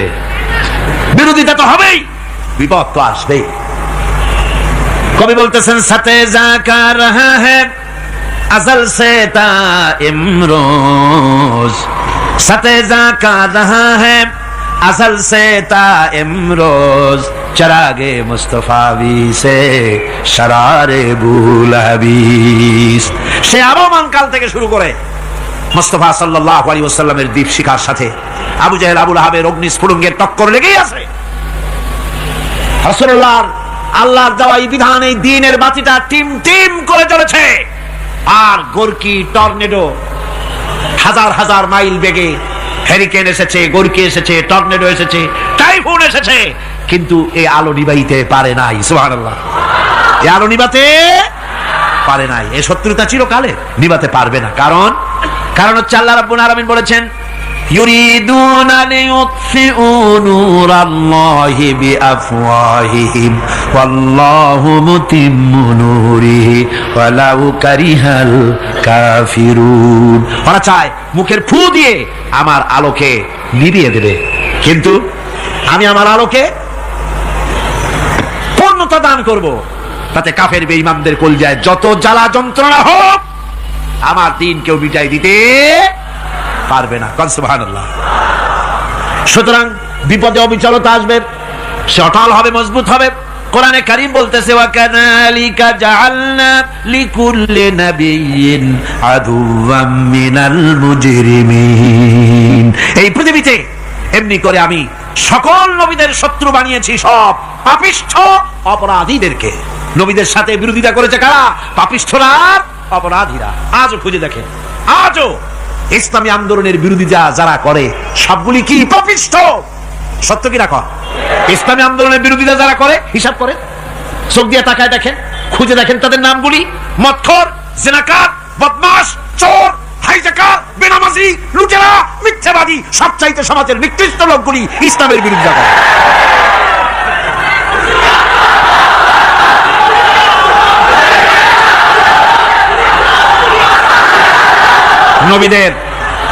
নবীদের শত্রু আল্লাহ বলেন, সব যুগে নবীদের সাথে শত্রুতা করেছে পাপিষ্ঠরা। আল্লাহর কথা। কার কথা? সকল যুগে নবীদের সাথে শত্রুতা করেছে পাপিষ্ঠরা, নিকৃষ্ট ধরনের অপরাধীরা। সুতরাং নবী রাসূলদের অবস্থা যখন এই, তখন দ্বীনের দাওয়াত যারাই দেবে তাদের কিসমত এরকম হবেই। এই বাধার মোকাবেলা তাদেরও করতে হবে। এই যে বাধাটা আসে, এই যে মারে, অপরাধ কি? এই যে তারা চোর বা ডাকাত, যাদের মারা হয়।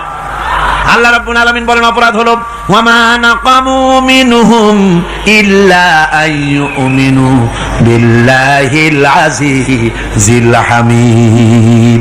অপরাধ হচ্ছে ঈমানদার লোকদের উপরে নির্যাতন চালিয়েছে, অন্য কোনো কারণে নয়। কারণ একটাই, তারা আল্লাহর জমিনে আল্লাহর দ্বীন প্রতিষ্ঠা করতে চেয়েছে। আর কোনো অপরাধ না। জমিন আল্লাহর, জমিন কার? এই বিশাল জনসমুদ্র গর্জে উঠুন এক চোখে বলুন জমিন কার, আইন চলবে কার। এখানেই সংঘর্ষ বেঁধেছে আবহমান কাল ধরে। মানুষ অত্যাচারিত হয়েছে, সাহাবায়ে কেরাম অত্যাচারিত হয়েছেন। বুখারী শরীফের হাদিসে এসেছে রাসূল করিম সাল্লাল্লাহু আলাইহি ওয়াসাল্লামের কাছে হযরতে খাব্বাব গিয়ে উপস্থিত হয়েছিলেন।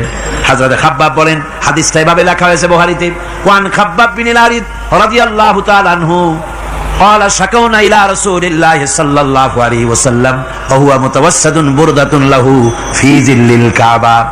রাসূলুল্লাহর কাছে গেলাম, কাবা শরীফের কাছে গিয়ে দেখি নবীজি একটা চাদর গায়ে দিয়ে তিনি আরাম ফরমাচ্ছিলেন কাবা শরীফের ছায়ায়। সেখানে গিয়ে বললাম, আলা তাস্তানসিরু লানা আলা তাদউ লানা ইয়া রাসূলুল্লাহ, হে আল্লাহর রাসূল, আপনি কি আমাদের জন্য আল্লাহর কাছে দোয়া চাইবেন না? আপনি কি আল্লাহর কাছে আমাদের জন্য সাহায্য চাইবেন না? আমাদের লোকগুলিকে, মুসলমানগুলিকে মারতে মারতে তো শেষ করে ফেলে দিল। তারা আমাদের সুমাইয়াকে মারলো, আমাদের খাব্বাবকে উটের সাথে পায়ের দড়ি লাগায় টানলো, আমাদের খুবাইবকে তারা আগুনের উপরে চিৎ করে শোয়ায় রাখলো, না খায় রাখতেছে, মারতেছে, কষ্টে তো শেষ হয়ে গেলাম। হুজুর, আপনি কি আমাদের জন্য দোয়া করবেন না? হাদিস শরীফে এসেছে নবীজি উঠে বসলেন সোজা হয়ে। নবীজি বলেন, ও আমার সাহাবী, ও খাব্বাব, শোনো, তোমাদের আগে এই পৃথিবীতে যারা দ্বীনের দাওয়াত দিতে এসেছিলেন তাদেরকে সমকালীন রাষ্ট্র শক্তি, সমাজ শক্তি তাদেরকে ধরতো, ফায়ুখাজুর রাজুল, তাদেরকে তারা ধরতো, ফায়ুফারু লাহু ফিল আরদ, আর তার জন্য জমিনের ভিতরে কবর বানাইতো। ওই কবর ফায়ুজালু ফিহা, ওই কবরের ভিতরে তাকে কোমর পর্যন্ত গেড়ে দিত। সুম্মা ইউতা বিল মানশার, এরপরে করাত আনতো, ফায়ুদাউ আলা রাসিহি, এরপরে ওই করাত তার মাথার উপরে রাখতো, ফায়ুজালু নিসফাইন, এরপরে করাত দিয়া চিরে জীবিত মানুষটারে দ্বিখণ্ডিত করে ফেলে দিত। মা ইয়াসুদ্দুহু যালিকা আন দীনিহি, ও আমার খাব্বাব, এত কষ্ট দেওয়ার পরেও সেই যুগের কোন মুসলমানকে, দ্বীনের দায়ীদেরকে আল্লাহর দ্বীন থেকে এক চুলো তারা সরাই দিতে পারে নাই, এক চুলো সরাতে পারে নাই। ওয়াল্লাহি, ও খাব্বাব, আমি আমার আল্লাহর নামে কসম করে বলছি, লা ইউতাম্মান্নাল্লাহু হাযাল আমরা হাত্তা ইয়াসিরা আর-রাকিবু মিন সানা ইলা হাযরামাউত। আমি কসম করে বলি, আল্লাহ রাব্বুল আলামিনের এই সানা থেকে হাযরামাউত পর্যন্ত লোকেরা যাতায়াত করবে, সুন্দরী রমণীরা গমন করবে, সদাগরেরা যাতায়াত করবে, টাকা নিয়া পয়সা নিয়া যাতায়াত করবে। তাদের মনের মধ্যে লুটের ভয়, টাকার ভয়, চুরির ভয়, ডাকাতির ভয়, জেনার ভয়, হত্যার ভয়, ধর্ষণের ভয়, কোনো ভয় থাকবে না। লা ইয়াখাফু ইল্লাল্লাহ, আল্লাহ ছাড়া কোনো ভয় থাকবে না। এমন একটা সমাজ, এমন একটা সময় আসবে। ওয়ালাকিন্নাকুম তাস্তাজিলুন, অথচ খুব তাড়াহুড়ো তোমরা করতেছো। তাড়াহুড়ো করো না, সময় আসবে ইনশাআল্লাহ। আর সে সময় আসছিল মদিনায়, আসে নাই? আসে নাই? সুতরাং আজও চট্টগ্রামের এই বিশাল জনসমুদ্রকে বলতে চাই, নির্যাতন, স্বৈরাচার, জুলুম, অত্যাচার, হত্যাকাণ্ড যা কিছু ঘটতেছে, ধৈর্য ধরুন, আন্দোলনে শরীক হন, জান বাজি রাখুন। এ বাংলাদেশেও আগামী যে পার্লামেন্ট হবে, আগামী জাতীয় নির্বাচনে যে পার্লামেন্ট তৈরি হবে, ইনশাআল্লাহ সেই পার্লামেন্ট হবে কোরআনের পার্লামেন্ট, ইনশাআল্লাহ।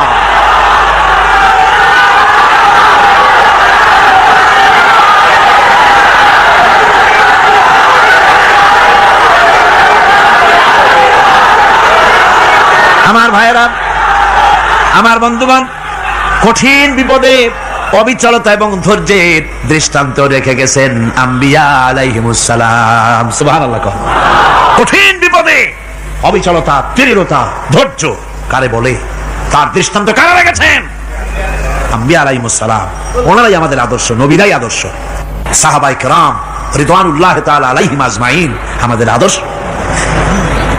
ভাইরা আমার, মুসা আলাইহিস সালামকে ফেরাউন যখন ঘিরে ফেলে দিল, কোরআনের সব কথা গল্প গুজবার ইতিহাসের জন্য লেখা হয় নাই। কোরআনের মধ্যে যা লেখা হয়েছে সব বান্দাদের উপদেশের জন্য, যাতে করে লোকেরা চিরটা কাল এর থেকে উপদেশ নিয়ে নিজেদের তৈরি করতে পারে। জোরে বলেন সুবহানাল্লাহ। মুসা আলাইহিস সালামের কথা আল্লাহ বলেন, ফেরাউন তাকে ঘিরে ফেলে দিল, পালাবার রাস্তা নাই। ফালাম্মা তারাআল জামআন ক্বালা আসহাবু মূসা ইন্না লামুদরাকুন। মুসা আলাইহিস সালামের উম্মতরা বললেন, হে মুসা, পাকড়াও হয়ে গেছি, পালাবার রাস্তা নাই। তিন দিক থেকে আমাদেরকে ঘেরাও করেছে ফেরাউনের শক্তি। সামনে কি? দরিয়া, আর তিন দিকে কি? ঘেরাও আন্দোলন। পালাবার পথ নাই, পালাবার পথ নাই। সারাশি আক্রমণ, ঘেরাও আন্দোলন। এই যে ঘেরাওটা তো আজকে নতুন না, এই ঘেরাও আসছে অনেক আগের থেকে। আসলে কথা বুঝতে পেরেছে? মাইক না থাকলে আমি কি করবো কোন? আজকে এরকম হচ্ছে কেন? আগামীকাল ঠিক হবে ইনশাআল্লাহ, রাগ করেন না। গান হচ্ছে, বসেন বসেন। শয়তান ঢুকছে মাইকের মধ্যে। অনেক সময় হয় কি, মাইকের হাই পাওয়ারের যে মেশিন আছে, এর ভিতরে ইথার থেকে রেডিওর ওই গানগুলি ওর মধ্যে ঢুকে পড়ে। কথা বুঝতে পেরেছেন? এই জন্য শয়তান তো আর বসে থাকে না, ওরও তো কিছু করার আছে। ধৈর্য ধরেন, ধৈর্য ধরেন। কালকে অপারেটরদেরকে মাওলানা শামসুদ্দিন সাহেবের কাছে অনুরোধ করবো, অপারেটর একটু ভালো করে হেদায়েত করে দেবেন। মাইকে আজকে আমার নিজেরও কষ্ট হচ্ছে, আমিও বুঝতে পারছি না যে আমার কথাগুলি কি আওয়াজে বেরোচ্ছে, যার জন্য আমাকে বেশি চিল্লাইতে হচ্ছে। বক্তাকে কি লাউডে তার কথা বেরোচ্ছে তা তার কানে আসতে হয়, তাহলে বোঝা যায় যে আমার কথাগুলি কিভাবে বেরোচ্ছে। এটা এই অবস্থায় সিচুয়েশন আজকে নাই, এবং লোকেরাও মাইকের ব্যাপারে আজকে অভিযোগ করেছে যা বিগত 16 বছরে করে নাই। সেটের ব্যাপারে কোথাও কোনো অসুবিধা হয়েছে? মাইকটা ভালো, এবং মাইক যারা দেন প্রতি বছর খেদমত করে, আল্লাহ তাদের প্রতি রহম করুন। সবাই বলেন আমিন। এদেরকে রাগ করে পথে পাই আবার মারধর করেন না। সিলেটের যে তাফসীর মাহফিল হয়, বিগত 19 বছর তাফসীর করেছি একটানা, এবার 20 বছর পুরো হবে ইনশাআল্লাহ। সিলেটে একটানা 20 বছর তাফসীর করতেছি সেখানে। তো মাইক, একটা লোক বিনা পয়সা মাইক দেয়, মাইকের ভাড়া সে নেয় না, তাফসীরের মাহফিলের মাইকের ভাড়া নেয় না। যে বছর এরশাদ সরকার আমাকে প্লেন থেকে নামতে দিল না, আপনাদের মনে আছে? সিলেট থেকে ফিরাই দিল। এই খবরটা মাইকম্যান যখন শুনেছে যে আমাকে নামতে দেয় নাই, ফিরাই দেওয়া হয়েছে, সাথে সাথে স্ট্রোক করেছে, হার্ট ফেল করে দুনিয়া থেকে বিদায় হয়ে গেছে। সিলেটে তাফসীর হতে পারবে না, এই কথা সে বরদাস্ত করতে পারে না। আমি কেঁদেছি আর দোয়া করেছি, আল্লাহ কোরআনের মহব্বতে লোকটার এই অবস্থা হলো, তোমার জান্নাত তুমি দয়া করে তাকে দান করে দিও। কাজে কোনো ব্যবসায়ী চায় না যে তার ব্যবসাটা খারাপ হোক, লোকেরা মন্দ বলুক। এই মাইকের ব্যাপারে আপনারা আজকে রাগারাগ করেন না, যা হয়েছে কালকে ভালো হবে ইনশাআল্লাহ। সবাই বলেন ইনশাআল্লাহ। এখন চলেন আমরা ফেরাউনের অবস্থা দেখি গিয়া কি করতেছে ফেরাউন। মুসা আলাইহিস সালামকে ঘেরাও করে ফেলেছে, পালাবার উপায় নাই। একদিকে দরিয়া, 3 দিকে ফেরাউনের শক্তি। এই যে ঘেরাও টেরাও মানে নতুন তো না, ধর্মঘট নতুন না, এ পুরানা জিনিস। এই পৃথিবীতে সর্বপ্রথম ধর্মঘট কিসের উপরে হয়েছে জানেন? এই পৃথিবীর প্রথম ধর্মঘট হয়েছে পেঁয়াজ, রসুন আর ডাইলের উপরে। মুসা আলাইহিস সালামের জামানায় লান নাসবিরা আলা তাআমিন ওয়াহিদ, আমরা এক রকমের খাদ্য আর খাবো না, আমাদের পেঁয়াজ দেওয়া লাগবে, ডাল দেওয়া লাগবে, রসুন দেওয়া লাগবে। সর্বপ্রথম ধর্মঘট হয় মুসা আলাইহিস সালামের জামানায়, সেখান থেকে শুরু হয়েছে।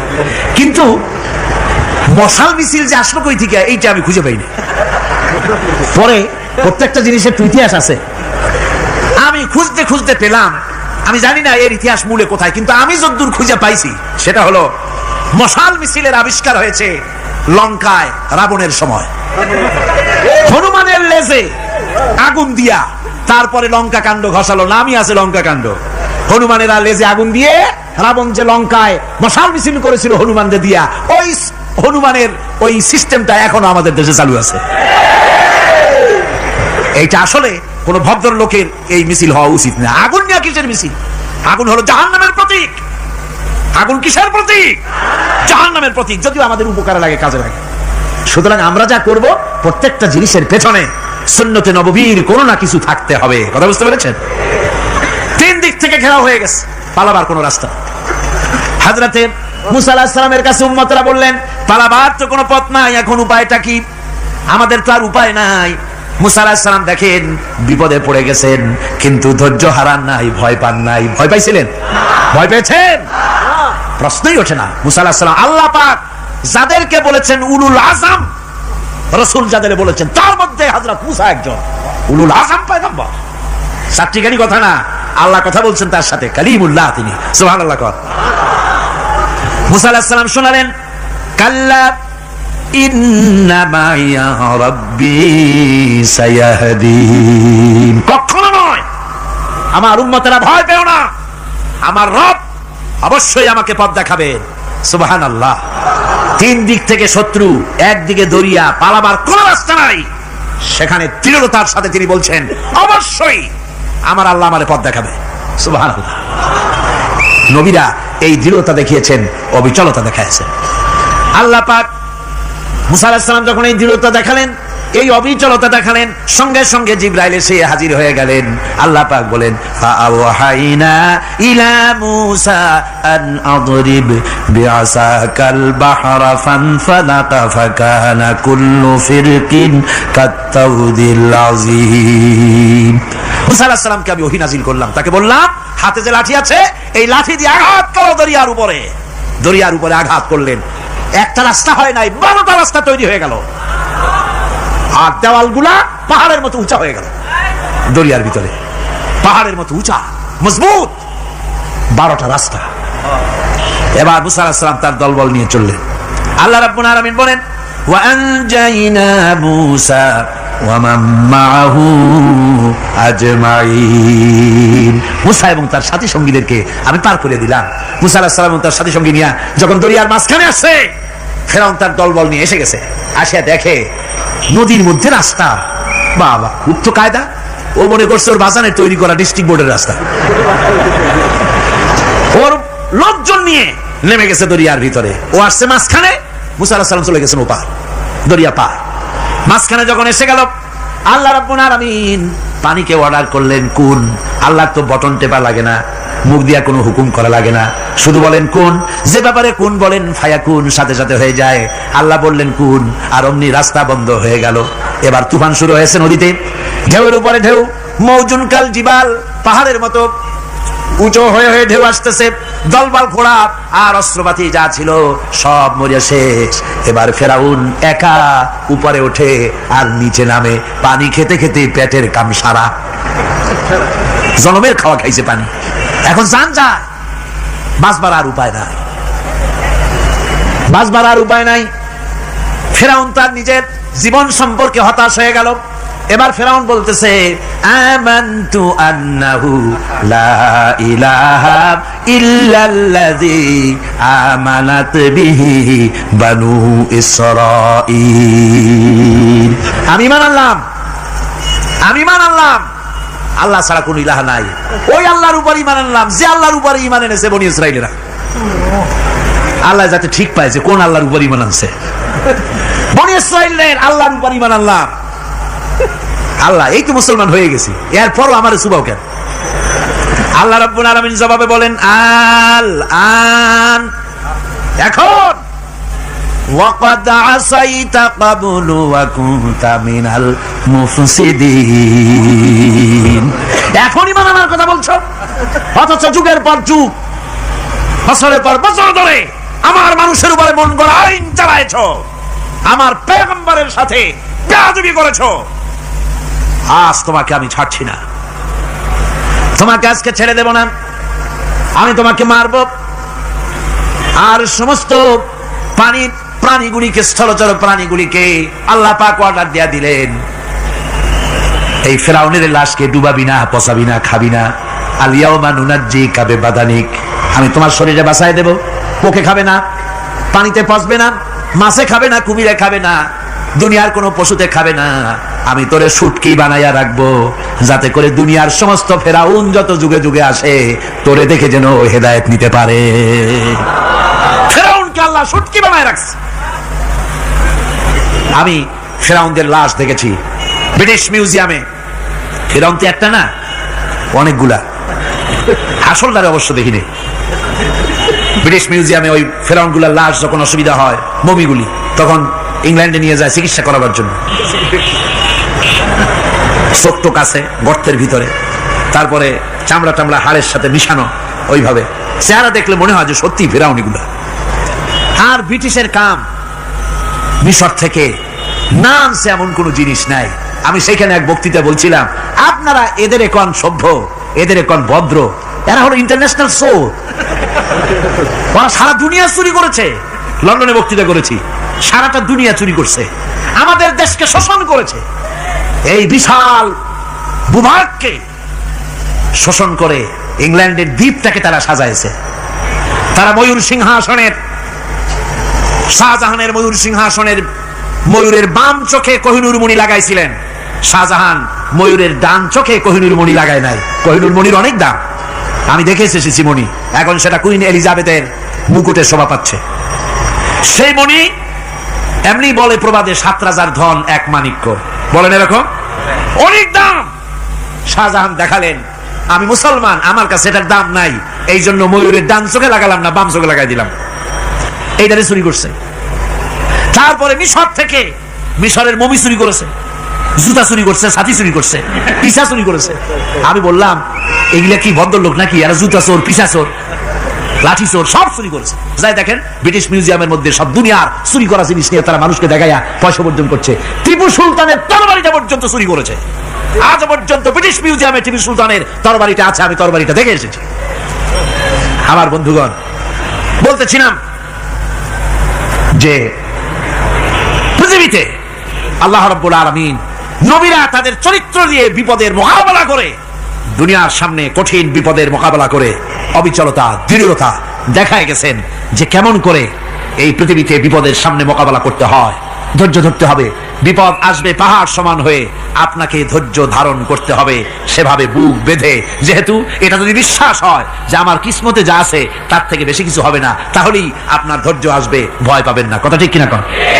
এবারে হযরত হুদ আলাইহিস সালাম সম্পর্কে আল্লাহ রাব্বুল আলামিন বলেন, হযরতে হুদকে যখন ষড়যন্ত্র হলো কাফির বেঈমানেরা তাকে মেরে ফেলার জন্য যখন সরকারি ষড়যন্ত্রে লিপ্ত হয়ে গেল, হযরতে হুদ সমাজের এই চ্যালেঞ্জের মোকাবেলা করলেন।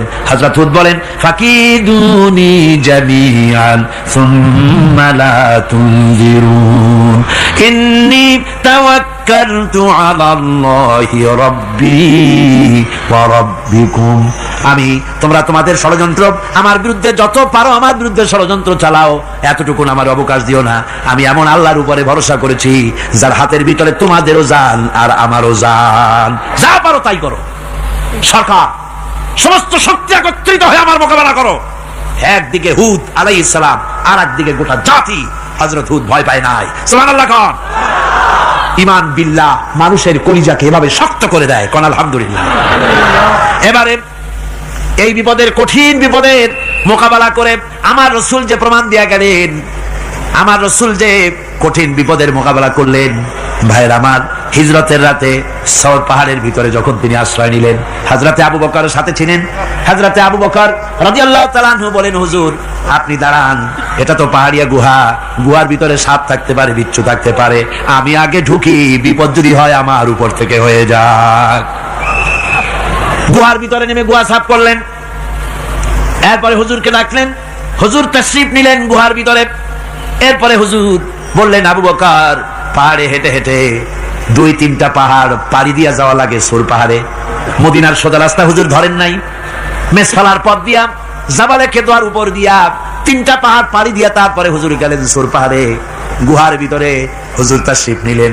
বললেন, আবু বকর তুমি বসো, তোমার উরুর উপরে মাথা রেখে আমি একটু আরাম করি। হযরতে আবু বকর বসলেন, হুজুর তার উরুর উপরে মাথা রেখে ঘুমায় গেলেন। আর এরপরে কাফির বেঈমানেরা তালাশ করতে করতে কাফেররা এসে গেল পায়ের চিহ্ন দেখে দেখে গর্তের কাছে। হযরত আবু বকর ভয় থেকে কেঁদে ফেললেন, আরে আর তো উপায় নাই, এবার তো ধরা পড়ে গেছি, এবার নবীজিকে মেরে ফেলে দেবে। নবীর মহব্বতে, নিজের মহব্বতে নয়, নবীর মহব্বতে কাঁদতেছিলেন। হুজুর বলেন, হুজুরের ঘুম ভেঙে গেল। বলো, আবু বকর কাঁদো কেন? ছেলের কথা, মেয়ের কথা, বিবির কথা, বাড়ির কথা মনে পড়লো নাকি? হযরত আবু বকর বলেন, ইয়া রাসূলুল্লাহ, আল্লাহর কসম করে বলি, যেদিন ঈমান এনেছি এই কলিজার ভিতরে মা বাপ, স্ত্রী, পুত্র, পরিজন, এমনকি আমার নিজের জীবনের চাইতে আপনারে বেশি ভালোবাসি। তা কাঁদো কেন? কাঁদো কেন? হযরত আবু বকর বলেন, হুজুর ধরা পড়ে গেছি, কাফেররা এসে গেছে, গর্তের কাছে তাকালি আমাদের দেখতে পাবে, আমরা তো মাইনরিটি, ওরা তো মেজরিটি, আমরা তো ধরি মারি ফেলাই, আপনাকে মেরে ফেলে দেবে, এই জন্য কাঁদি। আল্লাহ রাব্বুল আলামিন হুজুর তখন কি দৃঢ়তা, কি অবিচলতা, কি ধৈর্যের পাহাড় সম মনোবৃত্তি তখন দেখালেন। আল্লাহ কোরআন শরীফে চিরকাল যাতে মানুষেরা হেদায়েত নিতে পারে সেজন্য হুজুরের কথা উঠায় দিলেন কোরআনে। আল্লাহ পাক বলেন, ইযহুমা ফিল গার ইয ইয়াকুলু লিসাহিবিহি লা তাহজান ইন্নাল্লাহা মা'ানা।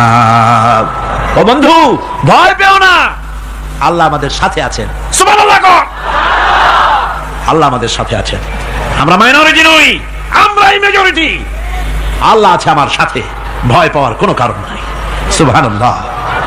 আল্লাহ পাক বলেন ফানসালাল্লাহু সাকিনাতাহু আলাইহি ওয়া আইয়াদাহু বিজুনুদিন লাম তারাওহা।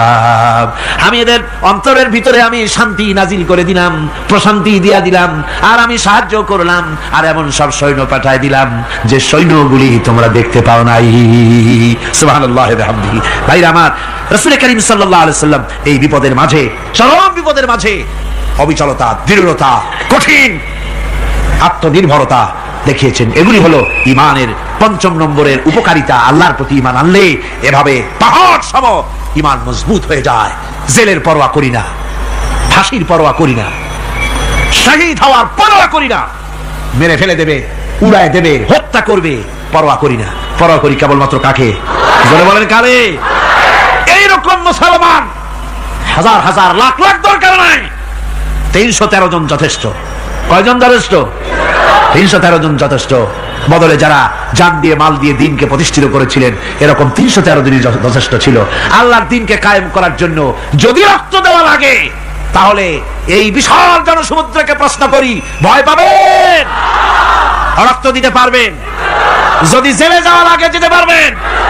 যদি শহীদ হতে হয় তাও কি পারবেন? এই দৃঢ়তা, এই অবিচলতা, এই ঈমান, এই ধৈর্য শিক্ষা দেয়, এই উপকার করে ঈমান বিল্লাহ। আল্লাহর প্রতি ঈমান আনলে এভাবে পাহাড়ের মতো শক্ত হয়ে যায় কলিজা। কোন আলহামদুলিল্লাহ। আমার বন্ধুগণ, এবার আমি বলবো সর্বশেষ উপকারের কথাটা বলি, মোনাজাত ছেড়ে দেব। কয়টার কথা বলছিলাম? উপকার ৬টা উপকারের কথা বলেছি। অনেকগুলি বৈশিষ্ট্য, অনেকগুলি উপকারের মধ্যে আল্লাহর প্রতি ঈমানের ৬টা উপকারের কথা ৫টা বলা হয়ে গেছে। এবার ৬ষ্ঠ নম্বর এবং শেষ নম্বর, এটা হচ্ছে আল্লাহর প্রতি ঈমান আনলে পরে তার দ্বারা সবচাইতে বেশি ফায়দা পায় সমাজ এবং রাষ্ট্র। কোন আলহামদুলিল্লাহ, কোন আলহামদুলিল্লাহ। আল্লাহর প্রতি ঈমানের দ্বারা নৈতিক সংশোধন হয় এবং রাষ্ট্র আর সমাজ সবচাইতে বেশি উপকৃত হয়। কারণ হলো ঈমানদার ব্যক্তি আল্লাহর প্রতি যে ঈমান এনেছে, তার মনের মধ্যে ধারণা এটা হয়, আমার কোনো কাজ তো গোপন থাকে না। ইন্নাল্লাহা লা ইয়াখফা আলাইহি শাইউন ফিল আরদি ওয়ালা ফিস সামা। আল্লাহর কাছে গোপন বলতে কিছু নাই, আকাশেও নাই, জমিনেও নাই, কোনো কিছু গোপন নাই। সুতরাং আমি যা করি সব আল্লাহ দেখেন এবং শোনেন। এমনকি মানুষ যে কল্পনা করে, সে কল্পনাও আল্লাহ টের পায় না, নাকি? টের পায় কিনা? وَإِن تُبْدُوا مِنْ أَنفُسِكُمْ أَوْ تُخْفُوهُ يُحَاسِبْكُم بِهِ اللَّهُ। মনের ভিতরে যে কল্পনা করো, আল্লাহ পাক বলেন এই কল্পনারও হিসাব আমি রব্বুল আলামিন তোমার কাছ থেকে নেব। ফায়ুআযযিবু মান ইয়াশাউ, যারে খুশি শাস্তি দেব, আর যারে খুশি আমি maaf করে দেব। জোরে বলেন সুবহানাল্লাহ। ফায়াগফিরু লিমান ইয়াশা ওয়া ইউআযযিবু মান ইয়াশা, যারে খুশি maaf করব, যারে খুশি শাস্তি দেব, কল্পনারও হিসাব নেব। এই কথা মুমিনের যদি জানা থাকে, তাহলে আর তার কোনো চিন্তা থাকে না, তার নৈতিক চরিত্র ভালো হয়ে যায়। কোন সুবহানাল্লাহ। মোনাজাতের কথা শুনে গতকাল বলছিলাম যে মোনাজাতের কথা শুনে যারা হাঁটে, আমি বুঝি না, আমার বুঝে আসে না যে এটা কেমন ধরনের নৈতিকতা। আপনি আপনার বিবেককে কি বুঝান? এই বিশাল জনসমুদ্র নিয়ে আল্লাহর কাছে হাত তুলবো, দোয়া করব, মোনাজাত করব, এই লোভ সম্বরণ করেন কি করে? আশ্চর্য কথা, আশ্চর্য কথা। আমার বন্ধুগণ, ঈমানদার লোক, আল্লাহর প্রতি ঈমান আসলে পরে সমাজ উপকৃত হয়, রাষ্ট্র উপকৃত হয়ে যায়। যেহেতু বান্দা জানে আমি দায়িত্বহীন কোনো কথা বলতে পারবো না, দায়িত্বহীন কোনো কাজ করতে পারবো না। আল্লাহ পাক বলেছেন, মা ইয়ালফিযু মিন কাউলিন ইল্লা লাদাইহি রাকীবুন আতীদ। বান্দা এমন কোনো কথা বলে না যে কথা আমার ফেরেশতারা রেকর্ড করে না রাখে। কাজী মুমিন ব্যক্তি আল্লাহর ভয়তে দায়িত্বহীন কথা বলবে না। নির্বাচন আসতে পরে রাস্তা সোনা দিয়ে বান্দায় দেবো, এই করব সেই করব, না খাইয়া কেউ মরবেন না। আসে না নির্বাচনের সময় সেরাগালি বদনারা মঞ্চে দাঁড়িয়ে কত বড় বক্তৃতা করে, ভাইয়ের আমার, বোনের আমার, এবার আমার বোতল মার্কা বাক্স, আপনারা আমাকে ভোট দিয়ে দেশ এবং জাতির আরেকবার 12:30 বাজাইবার সুযোগ দিন। এবার ক্ষমতায় গেলে কেউ না খাইয়া মরবেন না, কিন্তু কি খাইয়া মরবে তাও বলেন। এর মারফতি অর্থ হচ্ছে এই, ওরা যদি ক্ষমতায় যেতে পারে তাহলে বিষ খাইয়া হোক, গুলি খাইয়া হোক, কিছু না কিছু খেয়ে মরতে হবে। একেবারে খালি পেটে মরলে গ্যাস্ট্রিক হওয়ার সম্ভাবনা আছে। ঈমান বিল্লাহ যদি না থাকে, আল্লাহর ভয় যদি না থাকে, তাহলে দায়িত্বহীন কথা বলে। আর আল্লাহর ভয় যদি থাকে তাহলে নৈতিকতার সংশোধন হয়ে যায়, দায়িত্বপূর্ণ কথা বলে মানুষকে ফাঁকি দেয় না। আমার বন্ধুগণ, আল্লাহ রাব্বুল আলামিন তার বান্দা যারা আল্লাহকে ভয় করে, সে ভয় করা বান্দাগুলির মনের মধ্যে এই চিন্তা এসে যায়, আমি যেখানে থাকি না কেন আল্লাহ আমাকে দেখতেছেন, শুনতেছেন। রাতে হোক দিনে হোক যেখানে আছি আল্লাহ আমারে দেখতেছেন।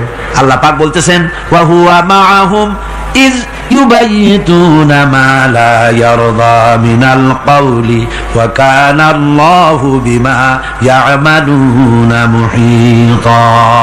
আল্লাহ পাক বলেন, আমি তো আমার বান্দার নিকটে তখনও থাকি যখন সে গোপনে গোপনে রাতের বেলায় আমার মর্জির খেলাফ পরামর্শ করে। আমার মর্জির খেলাফ পরামর্শ করতেছে রাত্রে, আমি তো তখনও কাছে থাকি, ওটা আমি শুনি। ঈমান যদি আসে তাহলে এই সব কাজ থেকে সে বিরত থাকে। সে যদি কম হয় সেখানেও আল্লাহ, বেশি যদি হয় সেখানেও আল্লাহ।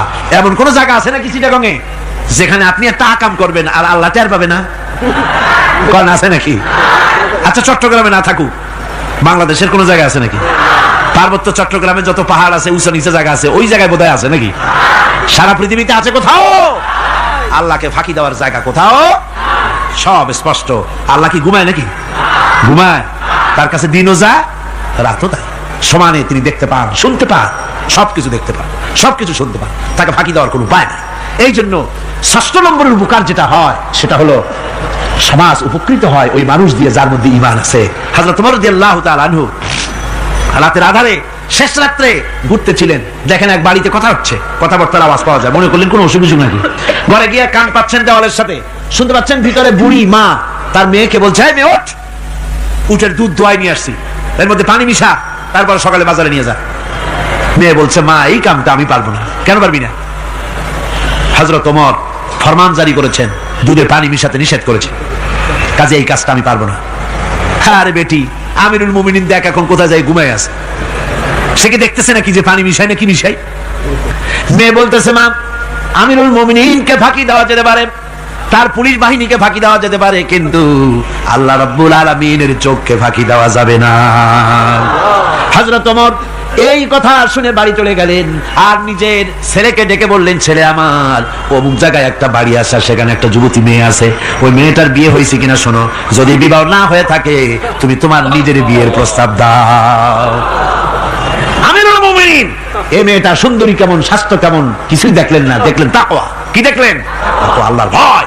আল্লাহর ভয় যখন একটা জাতির মধ্যে আসে, পুলিশ লাগে না, পুলিশের কাজ কমে যায়। পুলিশ তো পাহারা দিতে দিতে অস্থির হয়ে যায়, সারা রাত দিন সমানে কষ্ট করতে হয় তাদের। অধ্যাপক মুফিজুর রহমান সাহেব কালকে যে কথাটা বলছিলেন, আসামি পুলিশেরা কত কষ্ট করে জানবাজি করে আসামি ধরে, আর টেলিফোন আসে, হ্যালো কে, চিটাগংয়ের এসপি নাকি? বলে হ্যাঁ। কারে ধরছো? দোষী তো বল্টু মিয়ারে।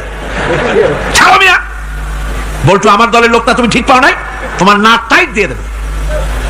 বল্টুরিও ছাড়ো আর তার বন্দুকও ছাড়ো, ঠিক কিনা আমার ভাইয়েরা?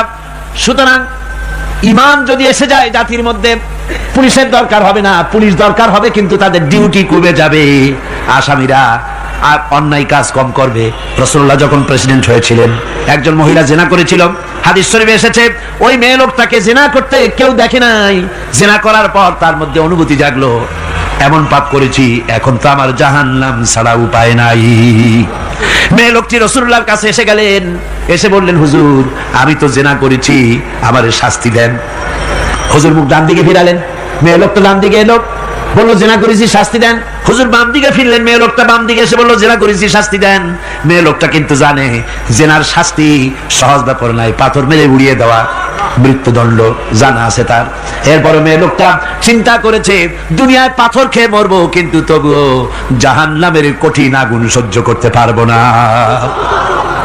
রাসূলুল্লাহ বললেন, ও মেয়ে লোক, তুমি কি জিনা কর্তৃক গর্ভবতী হয়েছো নাকি? মেয়ে লোকটা বলল, হুজুর আমি গর্ভবতী হয়েছি। হুজুর বললেন, তুমি অপরাধ করেছো, তোমার গর্ভস্থিত সন্তান তো কোনো অপরাধ করে নাই, সুতরাং শাস্তি এখন দেওয়া যাবে না, ডেলিভারি হোক তারপরে শাস্তি দেব। মেয়ে লোকটা চলে গেলেন। আল্লাহর নবী তার নামে কোনো কেস ফাইল করেন নাই, গোয়েন্দা বিভাগের পুলিশ লাগান নাই। ডেলিভারির পর এই মেয়ে লোক আবার এসে হাজির, পুলিশ দিয়ে আনা লাগে নাই, আবার এসে হাজির, হুজুর আমি সেই হতভাগিনী, বলছিলেন ডেলিভারির পর বিচার করবেন, এই যে বাচ্চা হয়েছে, এই বাচ্চার দায়িত্ব কাউকে দেন, আর আমারে তাড়াতাড়ি শাস্তি দেন, আমি যদি মরে যাই আমি জাহান্নামে চলতে পারবো না। হুজুর বললেন, অপরাধ তুমি করেছো, এই বাচ্চার অধিকার আছে তোমার বুকের দুধ খাবে, আমি সেই অধিকার বাচ্চাকে নষ্ট করতে পারি না, বাচ্চা দুধ ছাড়ুক তারপরে এসো। 2 বছরে যেতে না যেতে ওই মেয়ে লোকটি বাচ্চারে কোলে করে নিয়ে এসেছে। পুলিশ লাগে নাই, গোয়েন্দা বিভাগের কাউকে পাঠানো লাগে নাই, মেয়ে লোকটি বাচ্চা কোলে করে নিয়ে এসে হাজির। হুজুর আমারে চিনছেন নাকি? আমি তো সেই হতভাগিনী, জেনা করছিলাম, বিচার চাইছিলাম, ডেলিভারি পরে হবে বলছিলেন, দুধ ছেড়ে দিলে পরে হবে বলেছিলেন। আমার ছেলে এখন দুধ ছেড়ে দিয়েছে, আমি তারে রুটি খাওয়া শিখাইছি, দুধ ছাড়া এখন সে বাঁচবে, আমি তার হাতে রুটি দিয়ে আনছি, দেখেন ও রুটি খেতে পারে, আর দেরি করবেন না, আমার বিচার করে দেন। রাসূলুল্লাহ ছেলেটার দায়িত্ব কাউকে দিয়ে দিলেন, আর বললেন এই মহিলাটিকে নিয়ে যাও, বুক পর্যন্ত মাটির মধ্যে গেড়ে দিয়ে তারপরে রজম করো। মেয়ে লোকটিকে বুক পর্যন্ত গেড়ে দেওয়া হলো, চতুর্দিক থেকে পাথর মারা হচ্ছিল, পাথরে লেগে শরীরে রক্ত ছিটে এক সাহাবীর গায়ে লাগলো। সাহাবী তারে গালি দিয়েছিলেন, হুজুর শুনে বললেন সাহাবী গালি দিও না, এই মেয়ে লোকের তওবা আল্লাহর কাছে এত কবুল হয়ে গেছে, যদি এই তওবাকে ভাগ করে দেওয়া হয় গোটা মদিনাবাসীর নাজাতের জন্য তা যথেষ্ট হয়ে যাবে। সুবহানাল্লাহ। পুলিশ লাগে নাই, এমন সমাজ কায়েম হয় ইমান বিল্লাহ, আল্লাহর প্রতি ইমান যদি এসে যায়, জাতির যদি রক্তে হলন্দ্রে রগে রেশায় যদি ইমান এসে যায়, তাহলে পুলিশ বিডিআর আর্মি আরামে ঘুমাবে, তাদের জন্য পরিশ্রম হবে না, কষ্ট হবে না, অপরাধ প্রবণতা কমে যাবে, মানুষের অশান্তি কমে যাবে, শান্তির বন্যা প্রবাহিত হয়ে যাবে। সুবহানাল্লাহি ওয়া বিহামদিহি। এই জন্য রাসূলুল্লাহ বলেছিলেন খায়রুল কুরুনি কারনি, সর্বশ্রেষ্ঠ যুগ কার যুগ? জোরে বলেন না, সর্বশ্রেষ্ঠ যুগ কার যুগ? রাসূলুল্লাহর যুগ। জোরে বলেন কার যুগ? রাসূলুল্লাহর যুগ। এই জন্য আমি আপনাদের খেদমত আরজ করতে চাই, ইসলাম এ ধরনের সীমা রেখা ঠিক করে দিয়েছে, তিলকা হুদুদুল্লাহ ফালা তা'তাদুহা, এ হলো আল্লাহর সীমা রেখা, এই সীমা রেখাকে ভঙ্গ করো না, লঙ্ঘন করো না, আল্লাহর উপরে ঈমান পরিপূর্ণরূপে আনো এবং এই ঈমানের উপরে ভিত্তি করে নিজেদের জীবনকে পরিচালিত করো। এই ঈমান যদি জাতির ভিতরে এসে যায়, তাহলে বৈষয়িক জীবনে, দুনিয়ার জীবনে সত্যিকারের যদি শান্তি পেতে চাই আল্লাহর উপরে ঈমান আনতে হবে, ইহকাল পরকালে যদি নাজাত পেতে চাই আল্লাহর উপরে ঈমান আনতে হবে। আর আমরা আমাদের চিন্তা ভাবনায়, ওঠায় বসায়, চলায় ফেরায়, সর্বত্র আল্লাহর উপরে পরিপূর্ণ মাত্রায় ঈমানটা যদি এসে যায়, তাহলেই শান্তি, তাহলেই মুক্তি, গোটা সমাজ শান্তি পাবে, আমরা দুনিয়ায় আরাম পাবো, কিয়ামতে জাহান্নাম থেকে মুক্তি পাবো। জোরে কোন আমিন, আরো জোরে কোন আমিন। বন্ধুগণ, আল্লাহর প্রতি ঈমানের এই কথাগুলি আবারও স্মরণ করিয়ে দেই। লাইসাল বিররা আন তুওয়াল্লু বুজুহাকুম কিবালাল মাশরিকি ওয়াল মাগরিব, পূর্ব পশ্চিমের যত মাথা ঘুরাও এটাই কোন কল্যাণের কাজ আসলে নয়। আসল কাজ আল্লাহর উপর ঈমান। আসল কাজ কি? সিল্লা এখন আসল কাজ কি? আল্লাহর প্রতি ঈমান। সেই ঈমানের কথা এই 3 দিন ধরে বললাম, আর বাকি আছে কয়দিন? বাকি আছে কয়দিন? এই বেহেশতের বাগান আগামী 2 দিন পরে স্তব্ধ হয়ে যাবে। এখানে আর এভাবে এত লক্ষ লক্ষ টুপি, এ ধরনের মুসলমান আল্লাহু আকবরের আওয়াজ, আজানের আওয়াজ ধ্বনিত প্রতিধ্বনিত হবে না, 1 বছরের জন্য নিস্তব্ধ হয়ে যাবে। আল্লাহ যেন বাকি 2টা দিন আমাদের সকলের আশার তৌফিক দেন। সবাই বলি আমিন, জোরে কোন আমিন। আগামী কালকের আলোচনা আরো গুরুত্বপূর্ণ, তারপরের দিন আরো গুরুত্বপূর্ণ, গোটা কোরআনই তো গুরুত্বপূর্ণ। আল্লাহ পাক এই কথাগুলি শোনার, বোঝার, আমল করার তৌফিক যেন আল্লাহ আমাদের দান করেন। জোরে বলেন আমিন, আরো জোরে বলেন আমিন। মুনাজাতের জন্য এবার সমস্ত মানুষ দাঁড়ানো, ভাইরা বসে পড়ে। আজকের মুনাজাতের পর আজান হবে বা জামাত এশার নামাজ পড়ে আপনারা যাবেন। আর যাওয়ার সময়, আসার সময় আপনারা আল্লাহর নামের ধ্বনি দিতে দিতে যাবেন আর আসবেন। গোটা শহর জুড়ে তাফসীর চলাকালীন চট্টগ্রামের আকাশ বাতাস, গাছপালা, তরুলতা, মানুষ, পুরুষ, নারী সবাই যেন টের পায় যেখানে তাফসীরের মাহফিল হচ্ছে। যাবেন এবং আসবেন যখন, মুখ বুঝে যাতায়াত কেন, নারায়ে তাকবীর, আল্লাহু আকবার, ইসলাম ছাড়া অন্য কিছু মানি না, আল কোরআনের আলো ঘরে ঘরে জ্বালো, এসব সুন্দর সুন্দর স্লোগান দিতে দিতে যাবেন, স্লোগান দিতে দিতে আসবেন, আল্লাহর নারা লাগাবেন, আল্লাহর আওয়াজকে বুলন্দ করবেন। আল্লাহ সকলকে তৌফিক দিন। আল্লাহুম্মা আমিন। রব্বানা যালামনা আনফুসানা ওয়া ইন লাম তাগফির লানা ওয়া তারহামনা লানাকুনান্না মিনাল খাসিরিন। রব্বানা লা তুযিগ কুলুবানা বা'দা ইয হাদাইতানা ওয়া হাব লানা মিন লাদুনকা রাহমাতান ইন্নাকা আনতাল ওয়াহ্হাব। রব্বানা ফাগফির লানা যুনুবানা ওয়া কাফির আন্না সাইয়্যাতিনা ওয়া তাওয়াফফানা মা'আল আবরার রব্বানা ওয়া আতিনা মা ওয়া'আদতানা আলা রুসুলিকা ওয়া লা তুখজিনা ইয়াওমাল কিয়ামাহ ইন্নাকা লা তুখলিফুল মিয়াদ। আয় আল্লাহ রাব্বুল আলামিন, বিশাল এই জনতা নিয়ে তোমার দরবারে হাত তুলেছি রব্বুল আলামিন। কোরআনে কারীমের মাহফিল বড় আশা করে হাত তুলেছি, মেহেরবানি করে আলোচনার সওয়াব রাসূল করিম সাল্লাল্লাহু আলাইহি ওয়াসাল্লামের রূহ মুবারকে পৌঁছায় দাও। तमाम পৃথিবীর মাটির নিচে মুমিন মুমিনাত যারা শুয়ে আছে তাদের রূহের বলে সওয়াব পৌঁছায় দাও রব্বুল আলামিন। আমাদের মা বাপ যাদের দুনিয়া থেকে বিদায় হয়ে গেছে কবরগুলিকে জান্নাতের টুকরা বানায়া দাও। রব্বির হামহুমা কামা রব্বায়ানি সগীরা। সবাই পড়েন রব্বির হামহুমা কামা রব্বায়ানি সগীরা।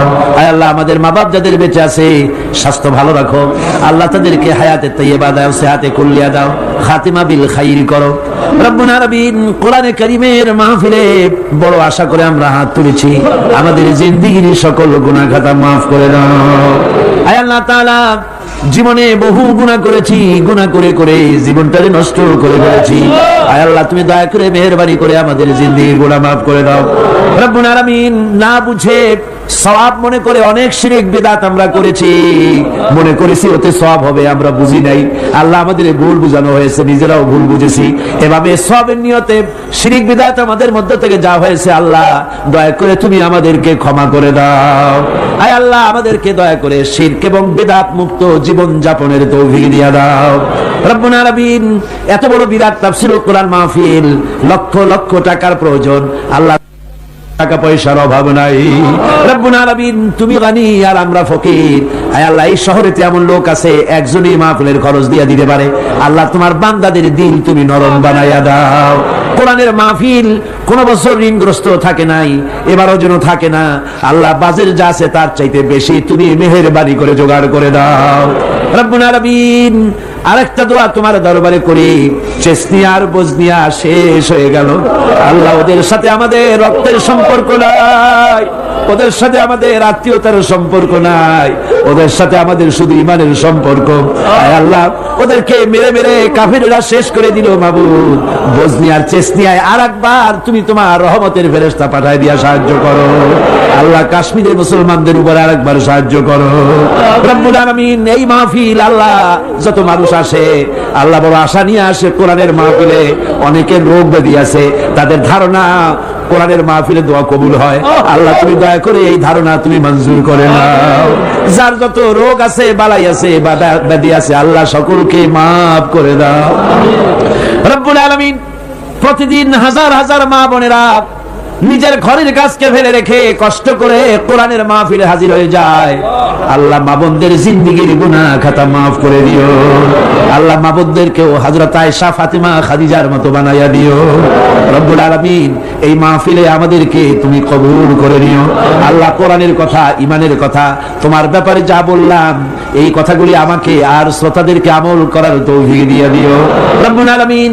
এই মাহফিল আর 2 দিন আছে আল্লাহ, বাকি 2 দিন তোমার কুদরতি নিজাম দিয়ে এটারে চালাইয়া দিও।